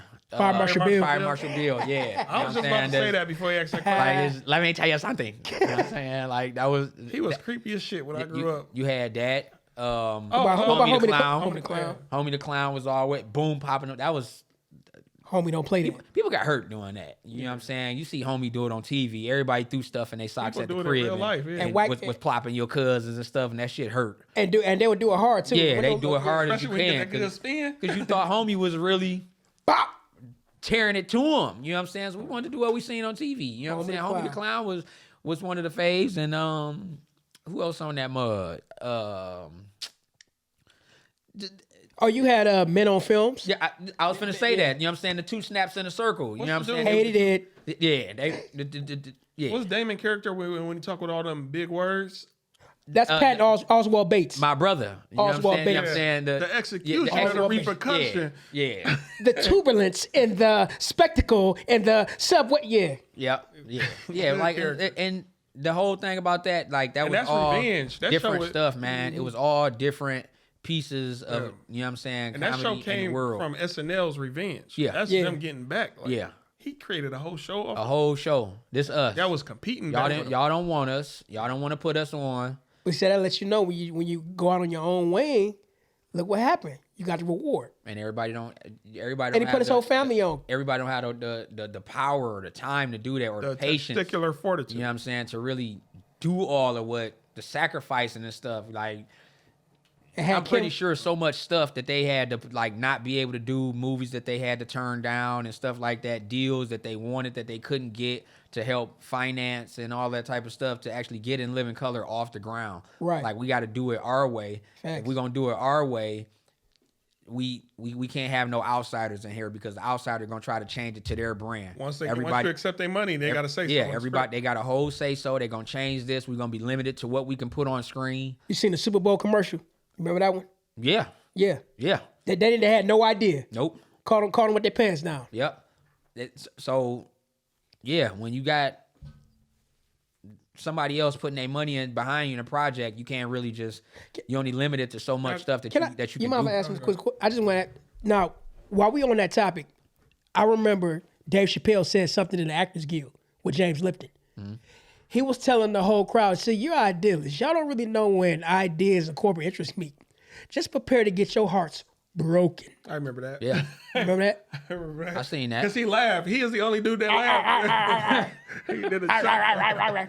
But they had no idea when you get into them boardrooms, it's not gonna be what you think it is. No. It's not gonna be nothing like that. They're gonna make changes to this. Everything get changed. Everything get changed because now you a product of us. It's like the NFL. You can't do certain stuff. Once you sign to me, all of that stuff that we can't put this out because we're the brand that you're working for now. I heard James Harden in his contract, he's not allowed to shave his beard. I don't know nothing about that. That's what I heard, but just imagine like you got a contract, you can't. Your face might itch, don't matter. That's your like the dude. What's the dude play for the Steelers with the long hair? He was doing shampoo commercials. You talking about Troy Polamalu? Yeah, he couldn't. It was possibly his contract, especially once he signed that shampoo company. But I don't think that was really, and it might have been in the shampoo contract. Yeah, but I'm saying some contracts. Like far as Troy, like that long hair, that's a disadvantage to you on certain stuff. Like your hair is part of your jersey. I remember it was 3 You plays can get your hair pulled in the game and not get a penalty. So if he's signing shampoo stuff like that, I'm pretty sure they're gonna say, "Bro, don't do nothing to your hair, Well, if or that's you the ain't got case, this contract." could he cut it down, like like trim it a little bit? I don't know. I just remember 3 plays specifically. They tackled him because of his hair. They grabbed him. It's easy. It's easy to do it. It's easy. It's right there. It's like I say, it's part of the jersey. Now I did want to know if we can switch over to SNL. Can I get the top 2 or 3 people that are the funniest on SNL in your opinion? That I ain't really a big SNLer. What about Mad TV? Well, I will say Eddie Murphy was on there. If I gotta listen. Yeah, but he wasn't big then. Or the 3 funniest that came from SNL. Would that be a better way to phrase it? Or don't? I mean, as far as SNL, You had Adam Sandler, You had the big. I can't think of his name.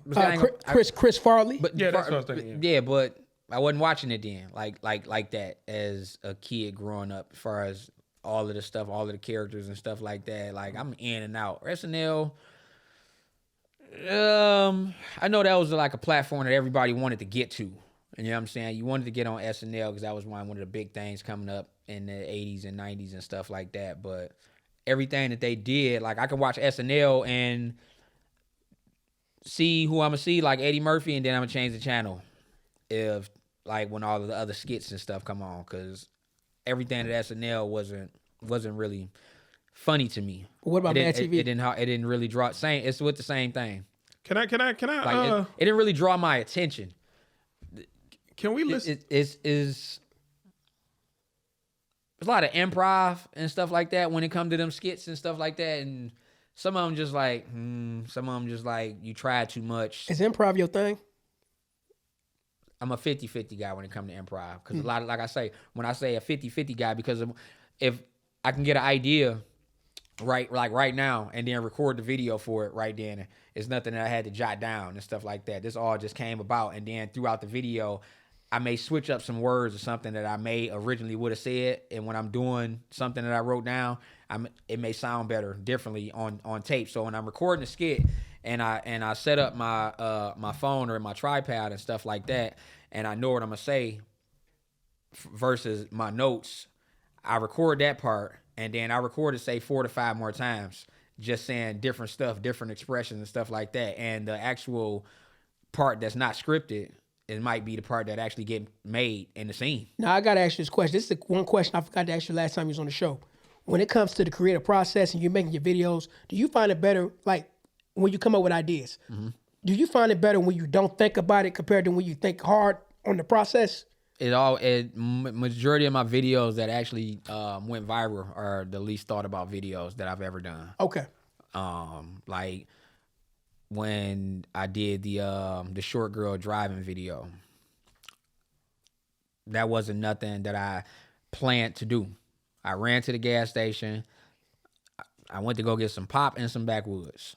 And I looked over and I seen this little short girl get in the car and her seat was pushed all the way to the front.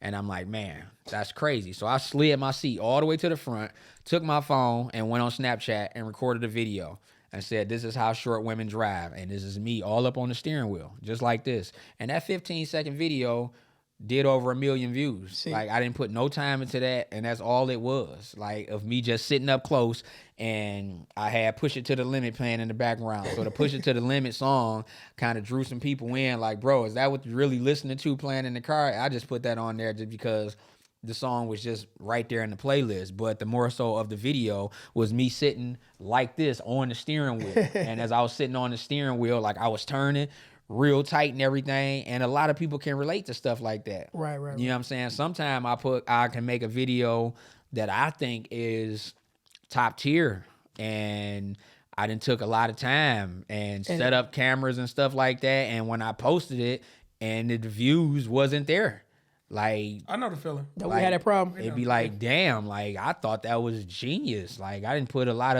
a good hour into editing this video down and put these captions on here, and I got these songs on here, you know what I'm saying, my cut scenes and everything. It's like dope. While I'm editing this, I'm cracking up myself. So I'm like, boom, I'm gonna post this tomorrow. I'm not even gonna post this tonight because it's 11 to 12 o'clock at night and it's too late for the post it because everybody ain't really on social media right now. Most of the people watching my stuff, they might be in the bed. So I'm gonna post it tomorrow at noon. The reason I say at noon, because it's like, all right, the working world is lunchtime right now. When you're on lunch break, when you're sitting there eating, everybody got their phone in their hand. Yep, that's You know what I what do. I'm saying? 11, yep. You know what I'm saying? Everybody got their phone in their hand while they on break. You know what I'm saying? So I'm trying to catch that wave of people that's scrolling. But when you didn't put all that time in there and you be like, damn, bro, like the ones that I really actually had to edit down and, you know, I thought was hilarious, And it really hit. it didn't pop off like it popped off. We can You know We what I'm got saying? that problem. So that it's a gift and a curse. Like, so you never know what's gonna pop and what's not gonna pop. And then I've also had the situation to where when the memories come up, say like for on TikTok, the on this day part, some stuff that I posted today, but 2-3 years ago. When those come up on my TikTok, I save them in my drafts now. You know what I'm saying? So I may have like 15 of them in my drafts now. And I save them because it may be times where I don't feel like recording a video, but I still want to put something out on the platform. On top of, this video is a year old, but I done got an additional 2,000-3,000 followers since then. You know what I'm saying? So bam, I can repost it now. So this is new to a lot of people. And when it's new to a lot of people, even the people that liked it before, they come in the comments and be like, ooh, I remember this when I do this, I do that. But to some people, they think that I just did this video right now. I can post a lot of videos. Like, it's been over a year since I've been a truck driver, and I did a lot of videos when I used to have a downtime sitting in the truck. So when I got some videos from 2-3 years ago from me sitting in the truck, people be calling me like, yo, you back truck driving just because of the background? I'm like, nah, it's just me trying to keep myself in the algorithm, you know what I'm saying, keep something fresh on y'all head so I'm not forgetting about. And I got a lot of new people that's watching me now, so some of this stuff they may not have seen because it may be too far down on my timeline for them to really scroll and really catch their eye. So now I repost it. It's something new. Can I ask you a truck driving question? Sure. I heard that a lot of new companies now put cameras on the inside now to look at the drivers. Were you driving around that time? Yes. So what did you think of that when that I hated shift it. came? Everybody. I hated it. It's terrible. Why did they do that? It's now the camera thing is it all works for you, like in say like if you have an accident, because as a truck driver, there's a lot of stuff that you're not supposed to do. You're not supposed to have your phone in your hand. You're not supposed to touch your phone. So in the result of an accident and stuff like that, the camera, the video will help your case of whose fault it was. You know what I'm saying? So if while the camera is on you, only thing you're supposed to be doing really is having full control of your truck and stuff like that, and looking at your mirrors and stuff at all times. And the site of an accident is your word against their word, but people gonna always say it's the truck driver's fault. Oh, the truck veered over into my lane. the truck didn't do this, the truck didn't do that. But that video footage of the shit's actually recording you will help your case that you wasn't not the one in the wrong. You know what I'm saying?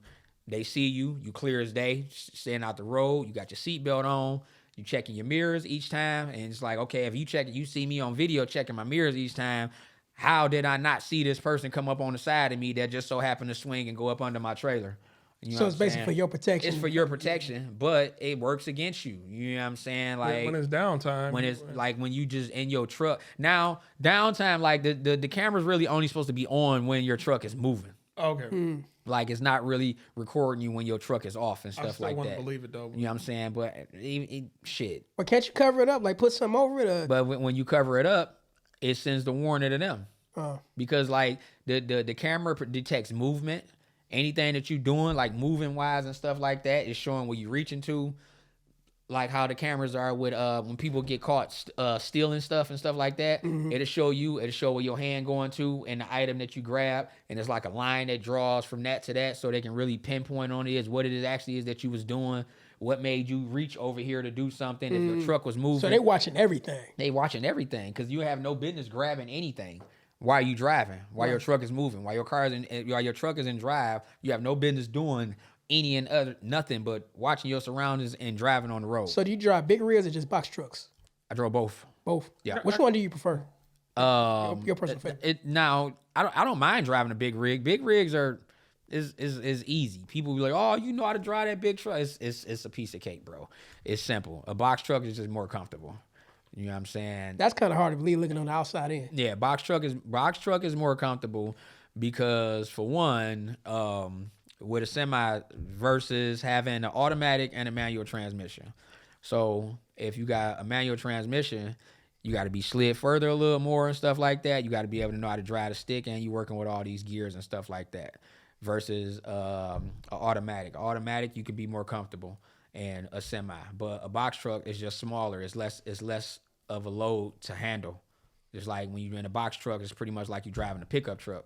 You know what I'm saying? It's not as heavy. Your blind spots and stuff are different. You're actually chill like you in a pickup truck driving rather than being in a semi. You thinking as bigger, you want to have more control over this bigger truck than being in a box truck. I think the main thing with me about semis is backing up. I don't know how they do that. Once you do it, once you learn how to do it, it's simpler than what you really think it is. Like it's really nothing to it. I have to guide people out of my parking lot at the dealership all the time.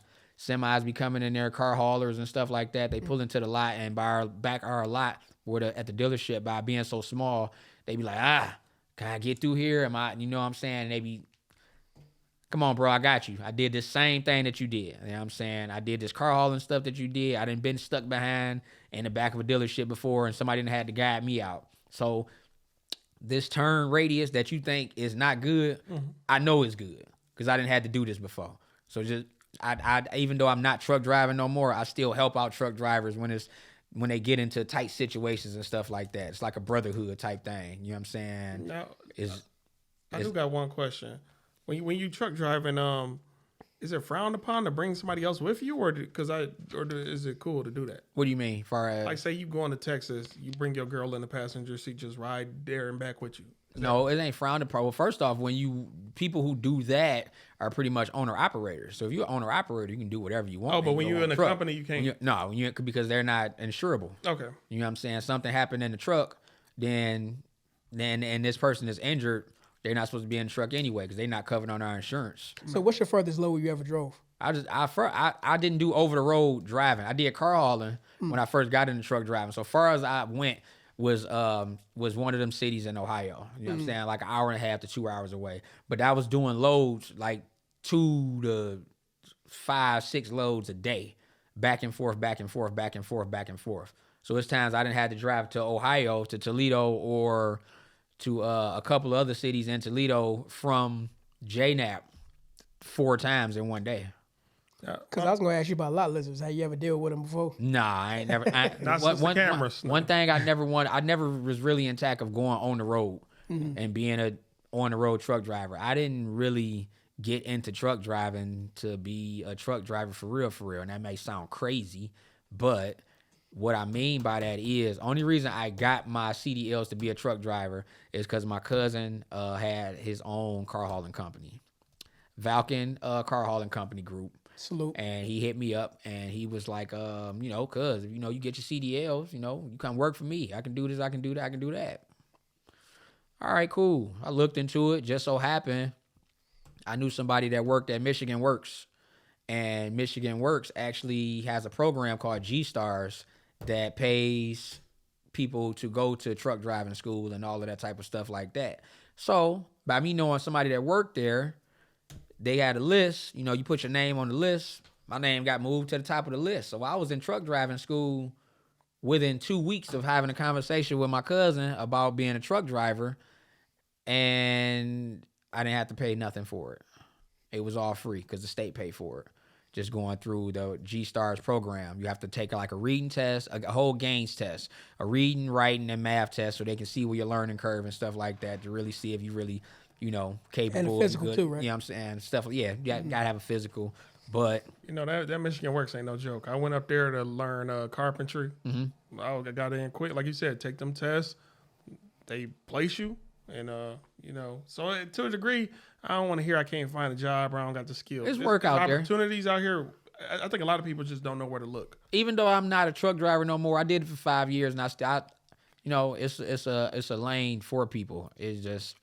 It wasn't a lane for me. I'm not saying that I will never go back to hopping in the truck or doing something CDL related. Mm-hmm. It's still possible. Like my CDLs are still good. I'm gonna make sure my CDLs are still good. That's take me. If I decide to move out of town, that would be like one of the biggest branches that I can jump onto, going out of town somewhere new. I can go be a truck driver somewhere. Now, how often you got to renew your CDL? Well, you guys often just the same day as renewing your license, but I have to renew my my DOT medical card every 2 years. So what's that? The DOT medical card is a card that you have to have with you at all times while you're driving a commercial vehicle. And it has your medical history on there. So you have to pretty much have to go take a side physical to get your DOT medical card to be the truck driver. So every 2 years, I have to go to like a Concentra and take a new physical because they have to test your blood pressure and all of that type of stuff. You got high blood pressure, you're only going to get like a renewal card for 1 year.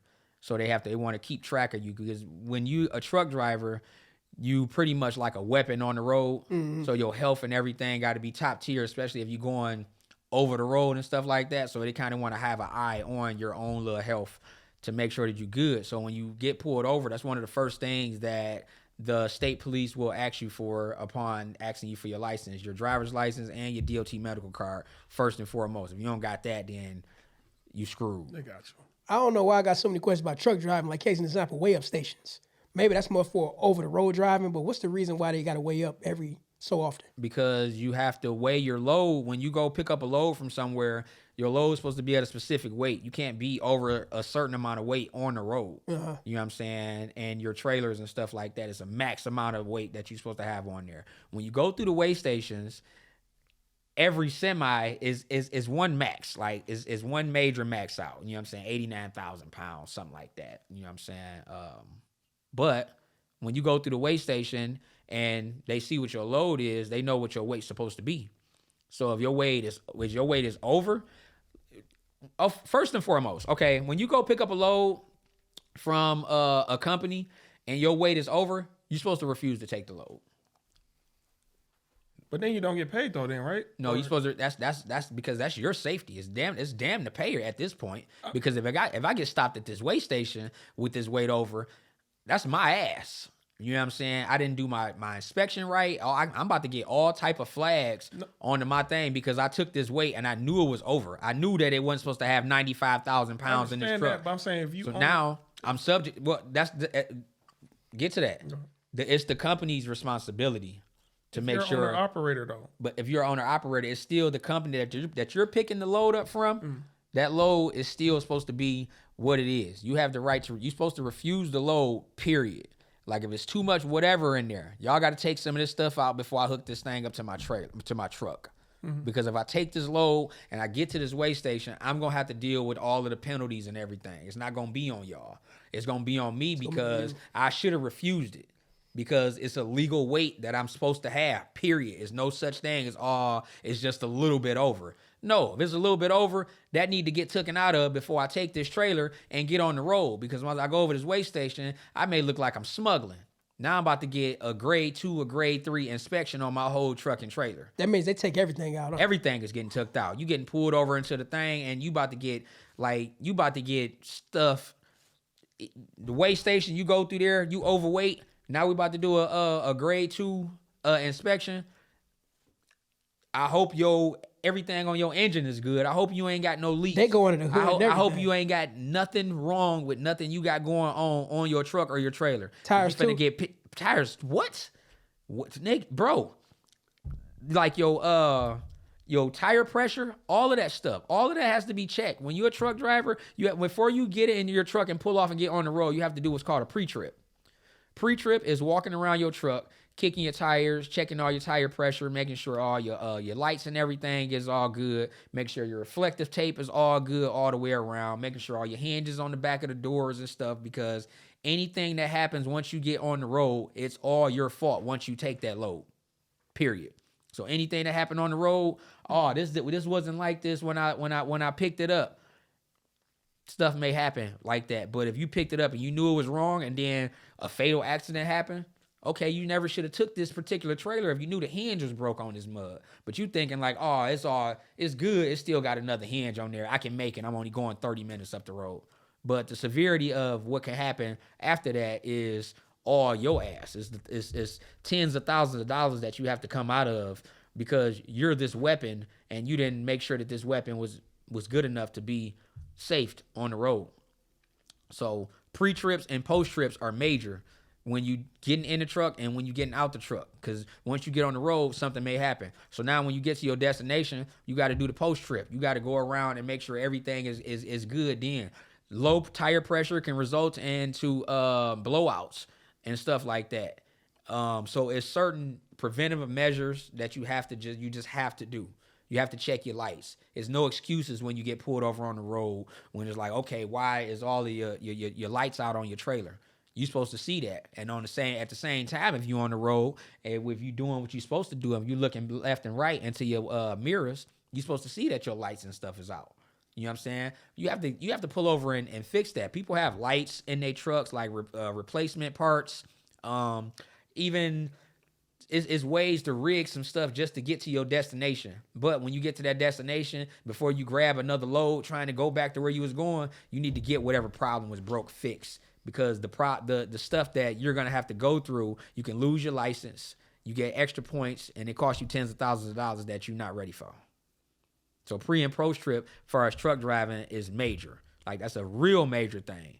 And they know when you don't do it. That's another reason for the cameras. You know what I'm saying? If something happened, if you're working for a company, they know. And some companies will set you up to know if you did your pre-trip or not. They will, before you get to work, go to your truck and put something under your hood, or, put like a red flag or something under your hood on something that you're supposed to check every day. And if you pull off and go to work and you don't say anything about that red flag, or if you don't even question it yourself because you know it's not supposed to be there, what the hell is this? How did a red flag get up under here? That's going to show that you didn't do your pre-trip. So it's not a lot of argument that you can do when them penalties come down on you. Or the belt broke. Well, you didn't see that the belt had certain grooves and stuff in the belt when you did your pre-trip, because this could have been prevented. Because if this belt just broke, that means it's been wore maybe for some time. You didn't see this, because if you'd have seen that, that's what we saw. That's why we put the red flag up under there. Mm-hmm. We set it up like that. We knew the belt was going bad because we keep an eye on our trucks. These are our trucks as the company. So we're going to look at certain stuff. Oh, this belt going bad. Let me put the red flag on here. Tomorrow, this truck ain't really supposed to go out. But if this truck go out, we're going to know that this driver didn't do the pre-trip because they didn't open the hood of this truck. And that's the first thing you have to do. Open the hood of the truck, make sure the belts is good, make sure ain't no greases and stuff leaking, make sure ain't no leaks as far as the coolant and all of that type of stuff when your truck is running. You have to stand a certain 4 to 5 feet in front of your truck to make sure all of your lights, your headlights and stuff is good, and your top trailer lights. You have to walk around, walk all the way to the back, make sure nothing is hanging on your landing board, make sure all your landing gear and all of that stuff is winded up, tied down, and everything. Like, it's a lot of preventative stuff that you have to do personally. If you don't do it, everybody knows in the company and outside of the company. And when I say outside of the company, that's the state police, and that's when the inspections come in. And you don't want them inspections because it's about to stop your money from one. You ain't about to get to your destination. You can possibly get penalized because your load not getting to where it got to go first and foremost. And then, as far as owner operators, you're not making money once your wheels is not moving. We don't get paid by the hour. Everything is, I need to get to this load, and once I get there, I need a load coming back. So as long as these wheels moving, I know that's dollars making. The longer time that I'm down on this downtime, I'm not making no money right now, and y'all doing an inspection to me, and with this inspection, y'all may shut me down because there may be something wrong with my truck or my trailer to where, okay, your truck is good, you can go on and go, but we're going to keep this trailer here because it's not safe to be on the road. Sheesh. You know, I got actually one more question. Okay. You know, last time you came through here, you talking about being a father. And, you know, on this podcast, we do support strong fathers, especially strong black fathers, you know. Yeah. I just want to ask you, you know, how has fatherhood, you know, changed you to become a better man? Changed me tremendously. Shout out to my son, man. Shout out to my son, Cassius Prince Withers Jr., a.k.a. Snoopy. Everybody know him as Snoopy. You know what I'm saying? That's my man, my road dog. I was a little high-headed and, you know, teenage years, early 20s and stuff like that. I went through a time where I just wasn't, you know, it is what it is. It was what it was. But when my son came, I'm like, shit. I wasn't ready for it at all. Like, by means. Like, I wasn't ready for it all the way until he came out. Like, this is reality right here. I'm gonna tell you, like, even at the baby shower, I was still at the baby shower, like, bro, I'm 22, bro. I'm finna have a baby, for real. Me and the mama, we wasn't really on, like, A1 terms, you know what I'm saying? She was an ex-girlfriend, but we wasn't really together throughout the whole process and stuff like that. We argued a lot, but once my son came and it was solidified that he was gonna be a junior, because that was another big argument. Far as, you know, I'm like, I'm like, it was more so like, if I gotta accept this, man, I gotta have, you know, some say so in the name. I gotta have, you know, it's some stuff that I want per se. And I know as a boy, even though like we wasn't together, only really doctor's appointment I really wanted to go to was to see the gender of the kid. And when I found out I was a boy, you know what I'm saying, that kind of warmed me up a little bit more. Like, I'm finna have a son. I ain't finna have a little girl. I didn't want a little girl first. If I'd have had multiple kids, I wanted a boy first. I didn't want to have a little girl first because mainly because of me, who I was as a man and what was going on with the women that I was dealing with. I didn't want to have to deal with that as a father. You know what I'm saying? If I have a boy first, I can have my son take care of a lot of this stuff. You can help me look after your little sister, because if I have a little, that was just my mentality at the time. Like, nope, ain't nobody finna dog my daughter. I be to strangle one of these little niggas out here. You know what I'm saying? And I still have that mentality to this day. Like, I don't tolerate, like, I lost friendships over conversations over people thinking, you know, putting their hands on women and stuff like that is like something cool or something that you just had to do. Wait, you know people who think it's cool to put their hands on women? Just like that. Yeah, I've had people, like, you know what I'm saying, be in the conversation like, man, I just had to beat this bitch ass and shit and laughing about it. Damn. Like, okay. I gotta do this. Like, I don't even fuck with that kind of shit. Yeah, like it's nothing that you can. It's so many different routes and options that you can take before you put your hands on a female. First off, you know the female can't win. You know what I'm saying? You dominate over this person by gender first and foremost. You know what I'm saying? And It's easier to walk away, but you got some people out here that think that putting your hands on them is the only route to go. That's the only thing that they know. What do you think? Do you think that's a lack of maturity, or why do you think men do that? Well, sometimes, it comes from the upbringing in the household. You know what I'm saying? They may not have certain father figures to teach them, you know what I'm saying, that route. You know what I'm saying? They looking out.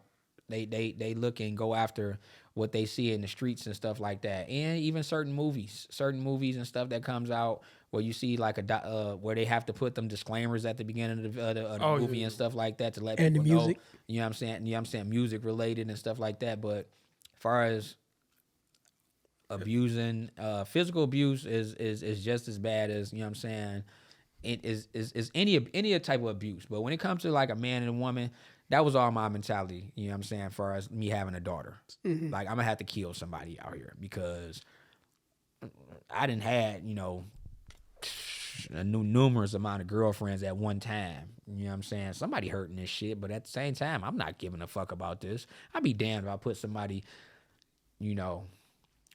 like if somebody put my daughter through the same thing I didn't put a lot of other people's daughter through. As far as heartbreak or whatever. Anything. Like, I ain't give a fuck. Like, you call me, you mad, whatever it is, what it is. I'm on to the next. I'd rather you treat my daughter that way than put hands on her, though. No. Even though it's all bad. But it's all bad. like that's why I say, it's all abuse. It's all bad. You know what I'm saying? It's all something that certain, like, these women don't come into the world with, they're not getting raised to know that they're about to get their ass beat when they go to dating somebody. Like, it's not nothing that's put in their head like, girl, you gonna have a good man, but you gonna get your ass kicked sometime. Like, that's not. Can I also ask you a question? Too, my bad. I didn't mean to cut you off. No, you good. But I just want to ask you this: what about the other way around? Like, what if your son came to you and tell you, hands being put on him by his girlfriend? Well, first off, me being me, my son knows rights and wrongs, do's and don'ts. You know what I'm saying? God forbid that he ever came at me talking about something. Nigga, you don't need to be in that relationship. Thank you. It's nothing. I'm not gonna tell you to beat her ass back. That's not a retaliation. You know what I'm saying? That's weak. That's pussy stuff. You know what I'm saying? To try to get retaliation on a female.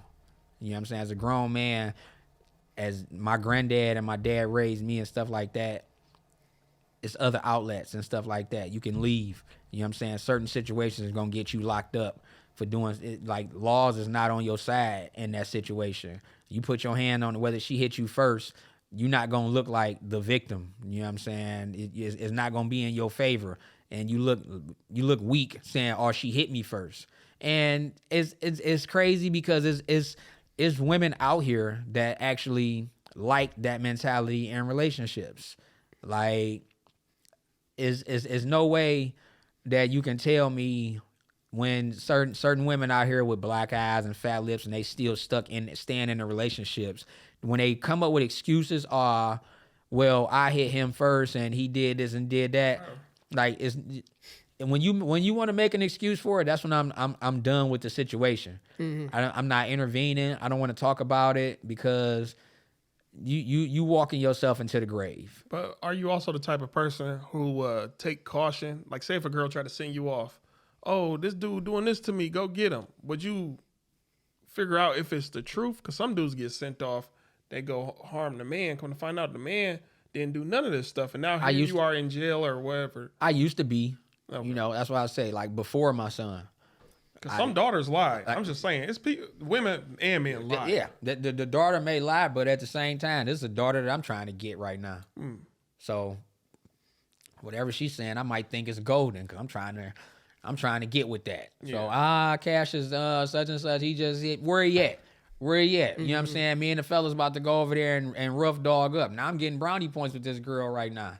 You know what I'm saying? I ain't know no better. I don't know what he did. I don't know this dude. I know I'm just about to go rush this dude because rage. Because at the end of the night, I'm about to be laid up with old girl because I didn't beat dude down and she could have been wrong. You know what I'm saying? But you learn that over time. Growing up, that it ain't always that party. You know what I'm saying? You have to look at stuff from both sides of the fence. Like, wait a minute now. Like, I didn't mature to a point to where a female just can't tell me anything and then I run with it. You know what I'm saying? Because I didn't live through that situation. I didn't live on both sides of the fence. You know what I'm saying? I didn't have people lie and say that he did this, he did that, and I know I've never done that to that person. And I didn't have the whole complete opposite story. Not in my favor. You know what I'm saying? So, shit. When I hear stuff now, it's more so like, yeah, all right, bro. You know what I'm saying? It is what it is. I'm not choosing sides, but I need to know both sides of the story. And prior to, some people use the internet as escapes and getaways and stuff like that. So they put all their personal business out there and they look for validation through the comments. And That's true. And that's more whacker than anything. And you know what I'm saying? You're not protecting your household when you do stuff like that. Now you got the world know your business. The world know your business. Now you got people looking at her for stuff that you saying, but outside of you saying this, we thought this was a good person. We thought y'all was the best of both worlds. I'm thinking that's something I want to get to. Like, every time I come over here, bro, you and your girl, y'all good and stuff. But then when you go bashing on the internet and looking for validation, and then a week later, now it's me and wifey that, it's like, bro, you just put a million people in y'all business that didn't have to know nothing about this. So now some of these people are looking at her side eye. Or even some dudes now, it's like, So now some of these women is about to be more vulnerable and be like, okay, I can get this nigga. Or the nigga is about to be in the same thing. Like, okay, she bashing dude. This is my time to jump in that inbox. You know what I'm saying? You don't deserve him. Yeah, you don't deserve you know her. what I'm saying? You're going to be the hater. No, public don't ever know. Public don't need to know nothing because there's so many situations that's going to come out of that. It's somebody going to be hurt on either side. But I've been in situations where it's friends or family, from my perspective, a perfect good relationship out the blue. Oh, we breaking up. What the? But at least I wasn't. Usually the people I know it's a final decision. Ain't no back and forth. Oh, now we back good. Now we back bad. But I will say, PSA for all you young people out there: if you got a spouse that be running to the internet with y'all shit, dead them. I'm cool with all my exes except 2. So all your exes live in Texas, huh? Hell no. Just one. Just one, huh? Yeah, just one. She's one of the ones I ain't cool with. You know what I'm saying? But she not bashing. She not hating on you out here though. I wouldn't know. Oh, okay. What we say about the cutoff game? Cutoff game strong. I wouldn't know. I had to just leave that situation alone. You know what I'm saying? But as far as like everybody else out of the 2 that I know for a fact, like, I can call them all right now. Hey, what you doing? Nothing, boy. What you been up to? And we can chop it up and chill and laugh and stuff like that, and not think about whatever reason that it was that we stopped kicking it. You know what I'm saying? And I'm cool with that. But even go back to where this even started from with all of this, as far as my kid, you know what I'm saying? He made me understand, like, I'm raising somebody. It's somebody out here that's dependent on me and stuff like that. So I got to cut a lot of the bullshit. You know what I'm saying? Because I always looked up to my dad until a certain point. And when I say until a certain point, it was like when my dad moved out of town when I was 10 years old. I was like, felt kind of betrayed. Like, damn, my daddy left me. Not saying that I don't know no better. He's moving out of town to better himself, because this is a work related thing. My dad worked for GM. Been working for GM for 46 years. You know what I'm saying? So it was more so like, damn, I ain't got that person. I can't tell my mom I want to go to my daddy's house. So, he moved to Texas. Didn't you say last time he moved to Texas? Tennessee. Tennessee, somewhere with T. Okay. Still in Tennessee to this day. Still working. Still working at the plant. Still work for GM. I was gonna say 46 years to this day. So he going for the 50. I don't know what he's going for. We talk about. I don't know. He's going for the age. So when he retire, he get all of his money. Sheesh. You know what I'm saying? That's a long haul. haul. You know how they repeat the whole thing, 30 and out and stuff like that. Like, with them changing the age demographic of you have to be a certain age to get all of your benefits and all the 100% of your pension and stuff like that. You know what I'm saying? That's the reason my dad is still working right now. That's crazy. You know what I'm saying? And it's like, I just talked to him the other day. He'd be like, when I retire. I always thought when you got to 30, you was going to be done. But here we are another 16 years later, and you still going to work. You know what I'm saying? 12 hours a day. Like, you need it. Like, my daddy not broke, but he don't want he's big on saving money.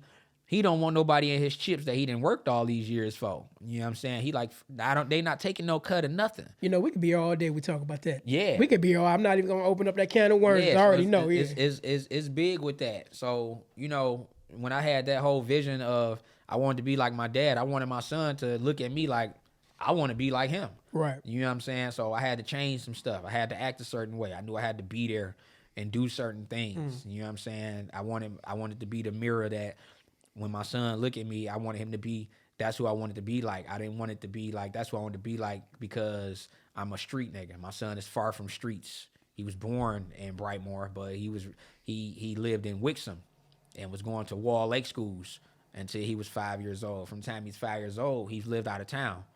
He don't have a Detroit mentality. Like, he don't have me as far as that living lifestyle in him, but he just have me, my genes, my blood, my looks and everything and stuff, and whatever I put into him. You know what I'm saying? He don't know a lot of the bad stuff that I came up to be the reason why I was from school to school, or why my mama was sending me in and out of town, or why my daddy sent me back and stuff like that. Like, that wasn't finna be nothing that's finna brainwash his head to where he's like, oh, nigga, fuck school. My daddy did it. Yeah, you know what I'm saying? So I wanted everything to be 10 times better of what I was with my own offspring. I didn't want nothing. And it's still to this day, like, it's certain stuff that I've never done for myself that my son has had the opportunities of doing.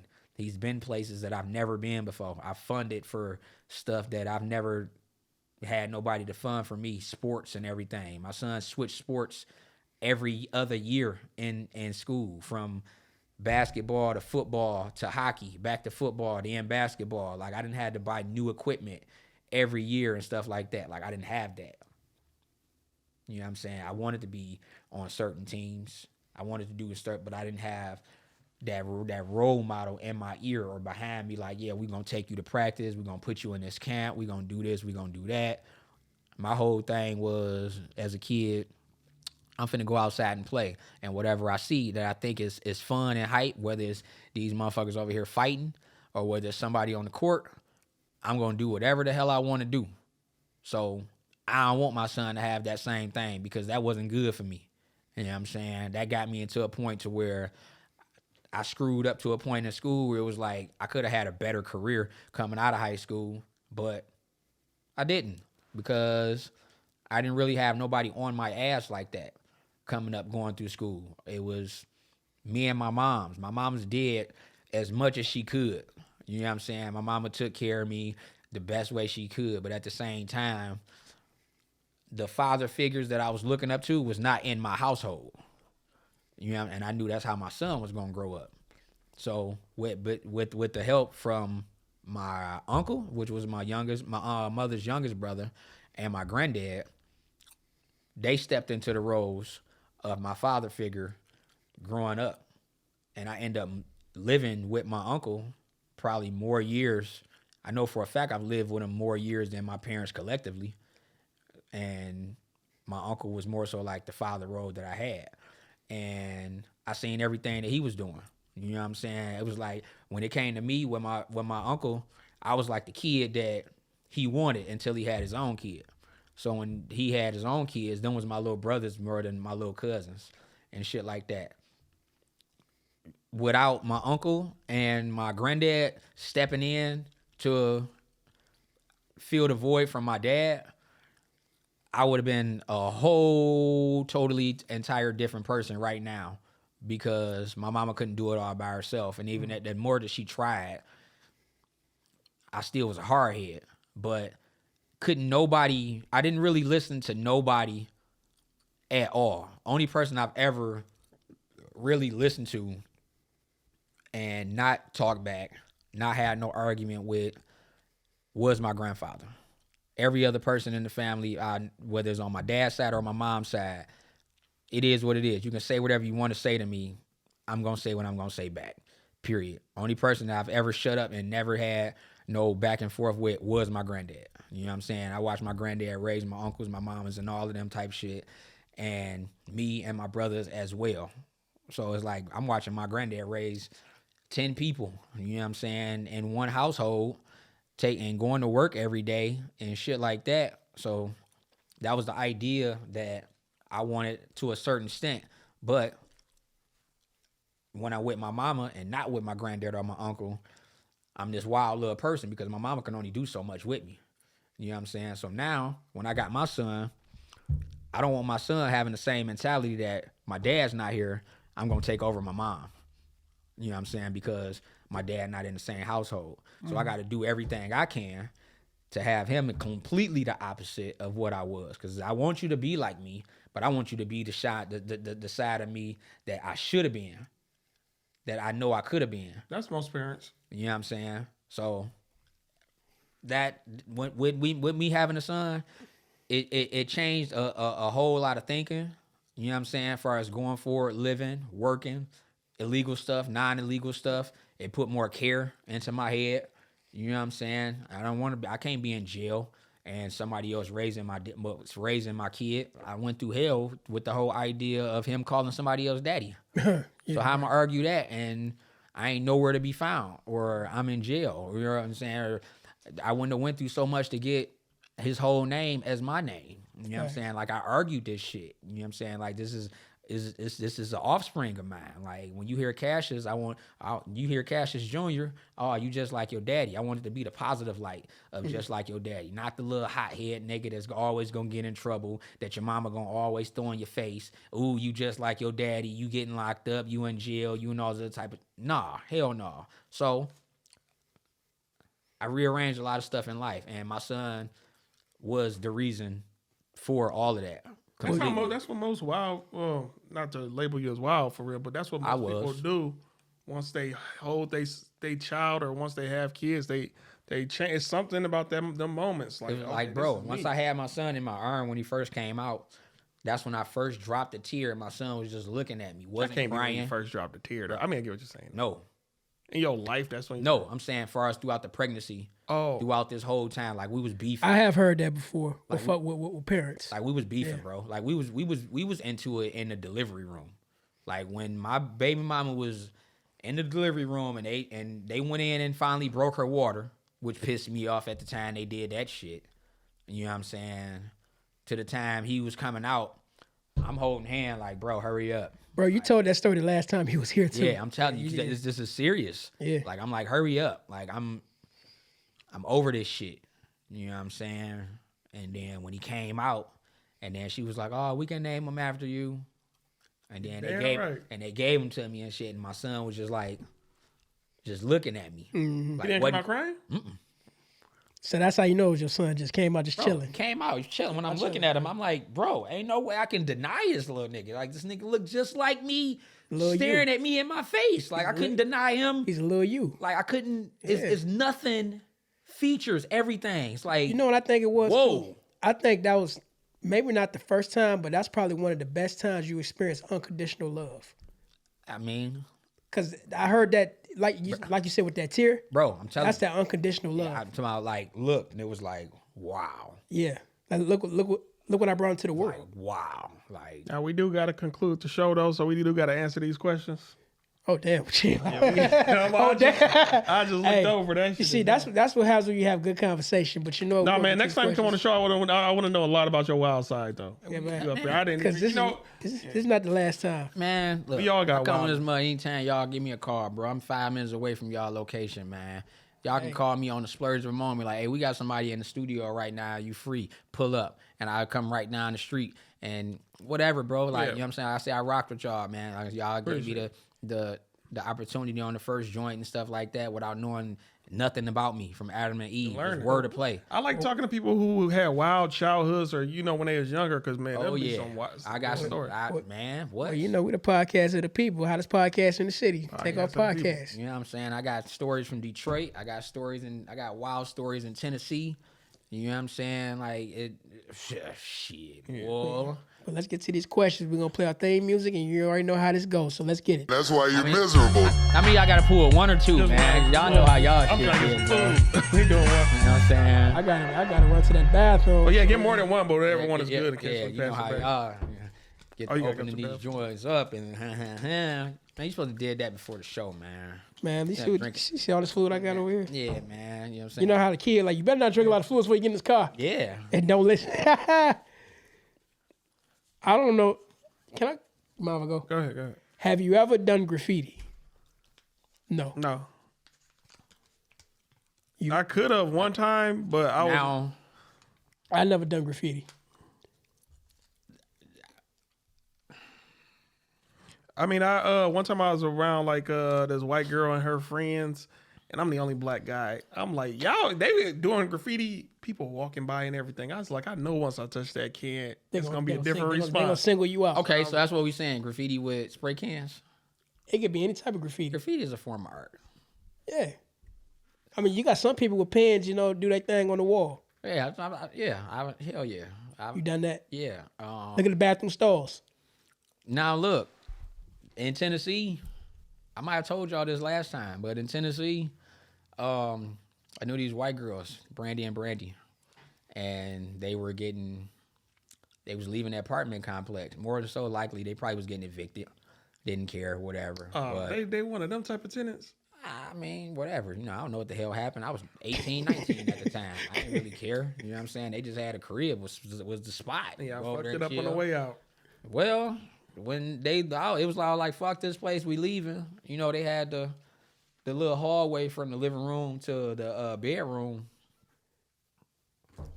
I'm like, I'm going to draw a whole mural with the Wu-Tang sign in New York City and everything behind it. And they like, go ahead. I think that'd be sweet. So, I mean, they didn't care. I didn't care. So literally like they whole wall, like I drew, and this all in marker, the Wu-Tang sign up in the air coming from the like the strobe light thing.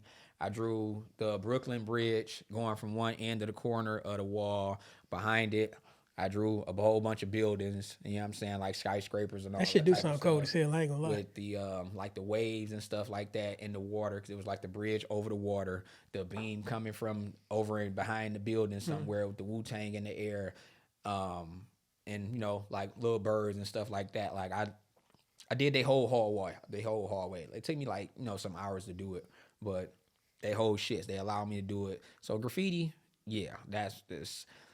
But that sound more so cold, though. like- That would it sound was- like, yeah. You don't got no picture of this nowhere? No. Damn. No. Like I say, I was 19, bro. It wasn't even a camera phone. You know what I'm saying? When I was Polaroid? 19, that was like, I mean, shit. Who can carry around a Polaroid? I mean, they had, you know what I'm saying? We had the disposable cameras and stuff like that then, but no, if you want to get a visual of it, the visual that I had was from the Wu-Tang Triumph video. At the end of the video, when the video go off, it's a scene of actually what I was drawing, and the Wu-Tang symbol was pretty much, it was like the Batman symbol in Gotham, but it was the Wu-Tang sign. You can see the lights from the strobe coming from there. It was pretty fucking sweet. Okay. It was like, Wu-Tang was always my favorite group. Well, you know what they say. Wu-Tang Clan ain't nothing to fuck with. Hey, you know what I'm And saying? Wu-Tang is Hey, for the children. yeah, yeah, hell yeah. Now, my questions say, okay. Married people are off limits, but is it okay to holler at someone in a relationship? Shit, these days, man, that relationship that word get tossed around so much, people just be like, I'm dating. You know what I'm saying? Or what they say, I got a whole boyfriend. Like, you know, some people say when they dating, and you know how you got most people who say if you ain't married, you're single. Yeah. What, does open relationships count? Right. You got that going on, too. You know what I'm saying? It's hard to say. I mean, I used to be one of those people, I was respectful even to relationships. Like, oh, you say you got somebody, I fall back. But now it's like marriage, I fall back. You talking to somebody, dating is just that. Certain people then went through so much stuff at early ages to where they're not comfortable with saying their relationship after, you know, until that time comes up. So you can just, oh, we just dating. I was married for 10 years and I ain't doing that no more. I was tied down. I had to do this. I had to do that. So right now I'm just dating. So when you say you just dating, it's like, okay, are you just dating multiple people, or is this like a dating situation to where, what up? Like, man, you can go out as well. And like, look at this shit going on in the jobs. You got work husbands, work boyfriends, work girlfriends, work wives. See, All I that see, going on. like all of that type of stuff. You have to be careful. It's a You know mixture what of I'm all that saying? shit. I don't want no. I don't like. You can't come home to me and I hear some work husband. What do you mean? Like, right. Especially if such thing. You pull up at the job, this nigga grilling you. You know who the work husband is. Yeah, it's no such thing. And I've seen some of those situations like fall apart with They'll pull up. the work husband getting the girl pregnant. Yep. You It know what I'm happens all the saying? time. And the husband then came up to the plant and You already know. yeah. Hey, that. Or even worse, the husband is naive and raising this guy. That little man. Let the man know. Let him have a choice. I heard a Well, cra- I heard, look, Jug, we might be on the same thing. Because it was about a month ago, it was a story going around social media about how the dude was married to the girl. he went to the hospital. No, not that. It was a dude married to the lady for like 9 years. And they had 3 kids. And he found out none of the 3 kids was his. That's probably the same one we talking about. It was none of the 3 kids was his. He did something though. After he found out, I want to say he. This ain't the guy that went to the hospital. The hospital was just last week. Yeah, that was just recently. What he talking about? The dude did something though. Well, didn't he go to the doctor, find out the doctor told him he couldn't have kids?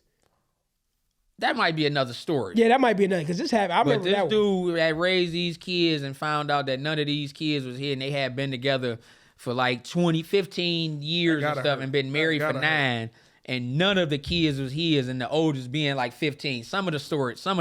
Do you think if that happens, that type of paternity fraud, do you think the mother should get locked up for that? No, because then who gonna raise these kids? That nigga clearly ain't. But gonna I'm just raise- saying, like, paternity fraud, that shit is, like you said, 9 years, 10 years. That's, bro, this is why a lot of dudes snap out like that. That's devastation. It's That's- you that think make it's you- justified though? I'm not saying, I can't say he's justified. It's devastation, But though. that can drive men to snap. Bro, my whole life is a lie. All I'm gonna say is this: when people say there's no reason they hit a woman, listen to what they just said. No, I'm joking. Even with that, I can't say yes or like, no. You on don't that. get one good slap. I can't agree or disagree with that. You don't get a pimp slap. no. I can't agree or disagree with that. All right. You can say that out of, you know what I'm saying? I'm joking. You know, My jokes like, are terrible, y'all. I mean, no, I'm saying you can say that like, oh yeah, I'd beat that bitch ass and shit like that. But that's not gonna change anything, no. It's not. It's Yeah, not you gonna really- change I really nothing. don't- It's not. You But still, you waste your time, years, resources, money. you wasted everything, and Bro. then when you get in trouble, they gonna be like, bro, you should have left. Shoulda then." left, You know what yeah. I'm saying? Like, now look at you. They're gonna give you that pep talk of what you should have did, of like, And now you lost your shoulda whole just- life. everything is gone now. You should have Everything left, really bro. gone. Now, Walk away from your heartbeat. now you got a charge on you. Now you got domestic this. Now you got that. Now Now you got life in jail. you know what I'm saying? Or you killed yourself, Yeah, or all type whatever. of shit, bro. It's so many dudes that's and you know. See, this is why I tell I know, brothers, listen, hear me out. I know how much I don't want to do it, but get that baby tested. I'm sorry. Hey, See, I'm just saying, look, don't be the pappy if you ain't the pappy. No, I ain't gonna say that. look. No, I'm just saying. I'm for real. I can't really say that per se. Like, I'm a guy that's taken 3 DNA tests before. None of the kids was mine. How soon did you? Just think, saying. Like, immediately when you was introduced to the child, or never mind. Don't answer. But, that. hold on, wait. No. I want to know. I want to know this. What made you do it? Well, first, the very first time I took a DNA test, it was more so like an accusation. Like, you know, people was just saying it. You know what I'm saying? Like, oh, this baby may be yours. That's your baby, and shit like that. And, you know, like I say, I'm still cool with the mama. And when me and the mama decide we want to get back together, I said, fuck it. I want to know if this is my daughter or versus going into the situation with this still possibly, you know what I'm saying, my stepdaughter that I'm playing a role in. Because I'm around her for the first few years of her lives and shit like that. And we got a bond. So I want to know for a fact, like, if we gonna be together, I need to know. You need to know. I need to know. You if this need my to know. daughter That's what I'm saying. Or if this still, such and such. I'ma still raise her with being with you. You know what I'm saying? Because I still got love for the girl till this day. I'ma still raise her and everything, but I just need to know for me. Not even saying that if this fucking this DNA test come back and it's negative, that's not gonna determine me and your relationship. You know what I'm saying? It's not gonna say, okay, well, this baby ain't mine, I don't want to be with you no more. No, that's not the case. This is just for me. You know what I'm saying? So that was one thing. Me and her still cool to this day. Me and the little girl is still cool to this day. The little girl can still call me right now to this day. I haven't did nothing for her. I take that back. I did send her some money a few months ago for grades and stuff in school like that. But that's a different situation. That situation I can understand. Still to this day, like, the little girl can still call me and say, hey, can you do this? Hey, can you come out having a birthday party or whatnot? I'm going to stop doing everything that I was doing because her first few years of her life, I was looking at her. I wanted her to be mine. And it's not like the mother wasn't lying and no. Yeah, see, that's a different situation. That's a different situation. Like I say, with that one, it wasn't a lying situation. It wasn't toxic. No. Yeah, that's different. That's different. I'm talking about them other situations where we're talking about that. Yeah, the dudes don't know the wife. Yeah, that type of stuff. Why would you? Well, then I've had a couple situations where a female just was probably trying to gas me up, telling me like, "Oh, I was pregnant by you," but I went and had an abortion because I didn't know how you was gonna handle it. And now I'm gonna send you a cash out request. $200 for the Roe versus Wade. It was just more so like I don't believe. That's how I gotta call it. I told them all, like, I don't believe y'all. You know what I'm saying? The ones who told me they went in and got a abortion on their own and told me after the fact, I told them they was lying. That brown pill. Like, you can't tell me no shit like that after the fact. I went in and got an abortion because I didn't think. Wait, why did we just dap that up? Why would you? Y'all on the team with that? Y'all. I regret that dap up. Why? Yeah. No, I did because how you worded. That's why. Okay, I still want to dap that up. Y'all dapped up. We dapped up. I wish boy, we did. Like, I've been there before. Yeah. That's not cool.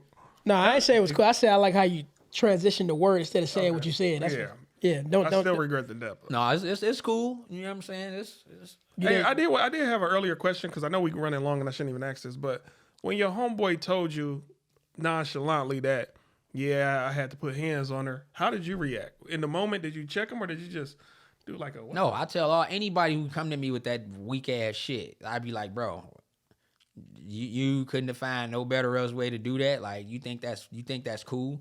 And then sometimes I just have to sit there and just listen, process this shit. Like, this dude really. Wait, I forgot you got to go to the bathroom. This dude really is like really thinking this shit is like I'm about to be hype off this. Like, I'm about to give him some fives and slap fives and be like, hell yeah, you had to do what you had to do. So what was his reaction? Did he say you right or did he just fuck you? He brushed me off. He like, not gonna let if you like that chance. He not gonna change. Like, nigga, you crazy? Ain't no bitch about to do this to me. Ain't nobody about to do that to me. I don't play that shit. Yeah, what I know is about people like that. They are not gonna change. No, they not at all. They're not going. What you have to do is get away from them. Yeah, that's the only way. You just got to, And I don't get away from them on some beef type shit. I just know, all right, I ain't finna be rocking with this nigga like this. Like, this nigga, like, that ain't cool. We cool, bro. But some shit that you do is just kind of off the radar for me, and I ain't about that life. So, and now you can tell all your homegirls, hey, don't fuck with that nigga. Yeah, I don't like hooking my homegirls up with nobody that I kick it with. You don't do the matchmaker? Nope. Nope. I don't want to hear that shit. That's true. I don't want to be the reason, like, you this lame ass nigga this name ass nigga that. And I don't want to be, man, what's up with your girl? I don't want to hear that shit. I hook people up. I say, hey, y'all business is y'all business. Easier said than done. Did you read your question? Nope. Oh, well, what's your question? Let's go for it. Let's go. I just read the wackest one.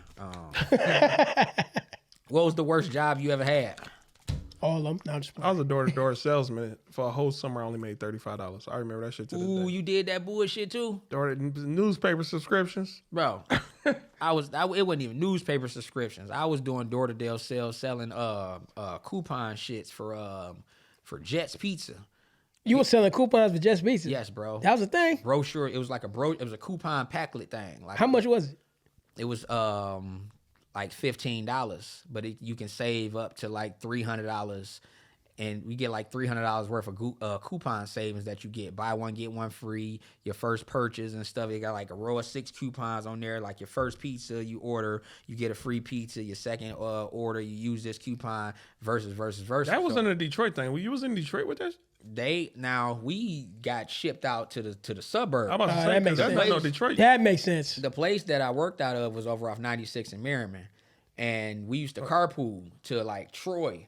And when we carpooled out to Troy, what we did was we would have to count. We would go to a block. First off, at the building, we got a map. Boom. If the map ain't colored in, we know that's a good area that hasn't been touched by everybody yet. So when you come back at the end of the day, you color that block in, so don't nobody go back and go over that area, because you about to irritate the shit out of some people, and everybody knows that. So you get to your neighborhood, you ride up a block, you count out 100 houses. Once you count out your 100 houses and stuff, boom, you get out the car. You're assigned to them 100 houses to try to sell as many of these damn 15 things that they done sent outside with you. How much you get per seller per subscription? Like a percentage, like not even a whole 10%. It's like when you sell one for $15, you get like $2.50 or something off that. How many But would you sell in the regular? That's the thing though. You had to practice your sales pitch in the office. That's why you had to go to the office. You got to practice your sales pitch and everything with your partners that you're going out there with.